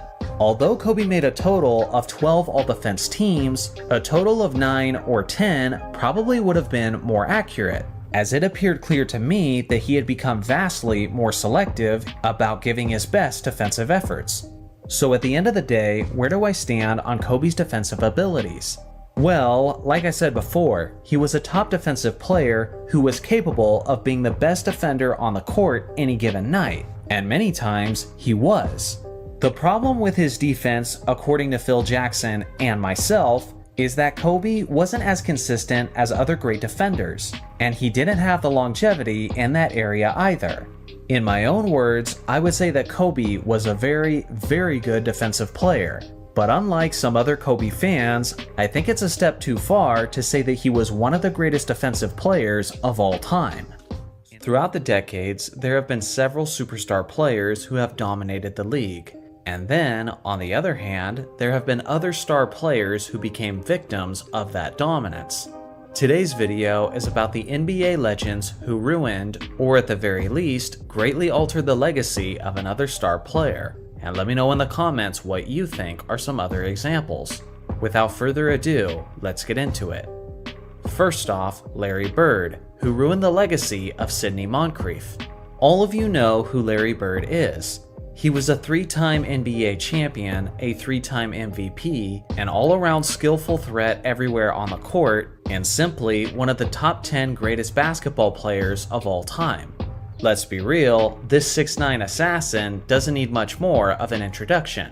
On the other hand, there's Sidney Moncrief. This 6'4" guard was one of the great two-way players of NBA history, as he was actually the first Defensive Player of the Year in 1983. And he's the only guard who's ever won the award multiple times. At his peak, he was averaging more than 22 points per game, and he was a perennial all-star, earning a selection in 5 straight seasons. He was the leader of the Milwaukee Bucks franchise throughout the majority of the 1980s, as they were talented enough to be considered as frequent title contenders. Unfortunately for Moncrief, he was playing on an Eastern Conference contender at the same time that a prime Larry Bird was. And more often than not, when their paths crossed, Bird showed no mercy whatsoever. Things started off looking bright for the Bucks though. The two teams met up in the 1983 Eastern Conference semifinals, and the Bucks brought their best effort, as Moncrief put up these strong averages over the course of the series. On the other hand, Larry was hindered by an intense case of the flu that actually caused him to miss Game 2. At the end of the day, the second-seeded Bucks stunningly swept the third-seeded Boston Celtics, and Larry Bird said it was a massive embarrassment that he would never forget for the rest of his life. Well, it would seem that Bird took that moment personally, because he would never let Moncrief and the Bucks ever defeat him again. In the following season, both teams appeared to be even stronger, as the first-seeded Celtics met with the second-seeded Bucks in the 1984 Eastern Conference Finals. The series wasn't nearly as competitive as many expected it to be, as Bird was on an absolute mission, and over the course of the series, he dropped these monstrous averages, leading the Celtics' entire team in points, rebounds, assists, and steals, on remarkable efficiency. The Celtics comfortably eliminated the Bucks in 5 games, and obviously, this prevented Moncrief from making his first trip to the NBA Finals. 2 years later, the teams met up again in the 1986 Eastern Conference Finals. Bird had a series for the ages, as he nearly averaged a triple-double on absolutely goofy efficiency splits. Milwaukee never stood a chance, as Larry and the Celtics swept them in just 4 games, with an average margin of victory of 15 points. This was now the second straight season that Bird kept Moncrief from reaching the NBA Finals. The following year, the two teams met in the playoffs for the 4th time in just 5 seasons, and it was in the 1987 Eastern Conference semifinals. With the recent acquisitions of Jack Sikma and John Lucas, Milwaukee was poised to put up a greater fight than the previous season, and they did just that. Facing elimination in Game 6, Sidney Moncrief produced an epic performance as he dropped 34 points, 6 rebounds, 4 assists, and 3 steals on 55% shooting. They pushed Bird and the Celtics to a 7th game in Boston, but at the end of the day, Larry Legend was once again too much, as he put up 30, 10, and 8 in the decisive game, and the Celtics took home the win, with the final score of 119 to 113. Yet again, Bird had a dominant series, filling up the stat sheet across the board. In my opinion, Moncrief is already regarded as one of the most underrated players in basketball history. But because of Bird, he was denied several trips to the NBA Finals, and he may have even gone on to win an NBA championship, which would have certainly made him a legendary figure in the city of Milwaukee. To this day, many young basketball fans have never even heard of Sidney Moncrief, but I promise you that wouldn't be the case if Larry Bird never existed. Next up, LeBron James ruined the legacy of DeMar DeRozan. This one is recent history, so it's not like I'm breaking any major news here. LeBron has the famous nickname LeBronto for an extremely good reason. For a while, he was punishing the Raptors year after year, and the player who suffered the most for that reality is DeMar DeRozan.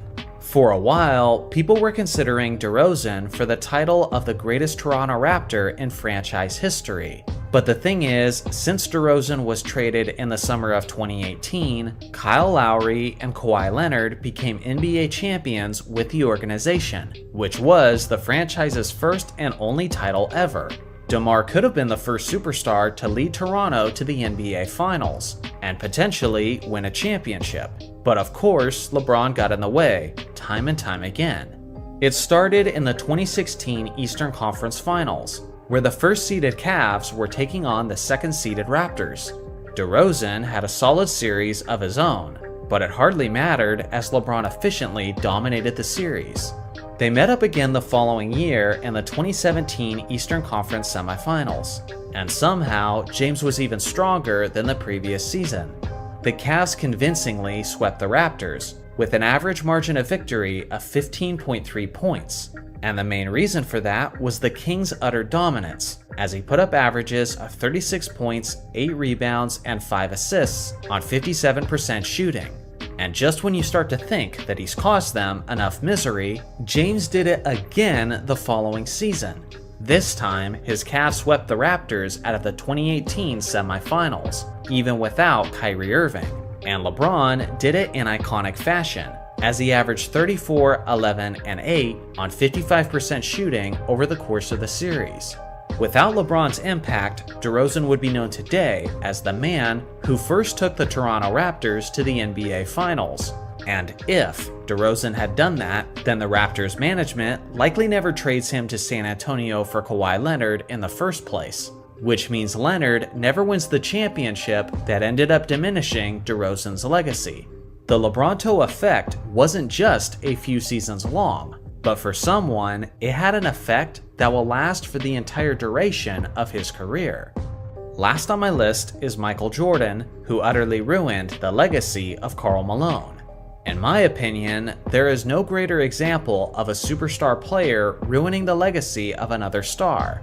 In our reality, with Michael Jordan around, Karl Malone is remembered as one of the greater players to never win a championship. But without Jordan around to hold him back, Malone is legitimately in the argument with Tim Duncan for the title of the greatest power forward of all time. Think about it. The Jazz squared off with the Bulls in the 1997 and the 1998 NBA Finals. In both cases, Jordan iconically defeated Malone and the Jazz to secure his 5th and 6th championship ring. In the process, Jordan made everyone look like a fool who voted for Malone as the MVP in 1997, as MJ immediately outplayed him and hit the game-winning buzzer beater in the first game of the NBA Finals. Without MJ, Malone likely has 2 championship rings, and possibly a Finals MVP or 2.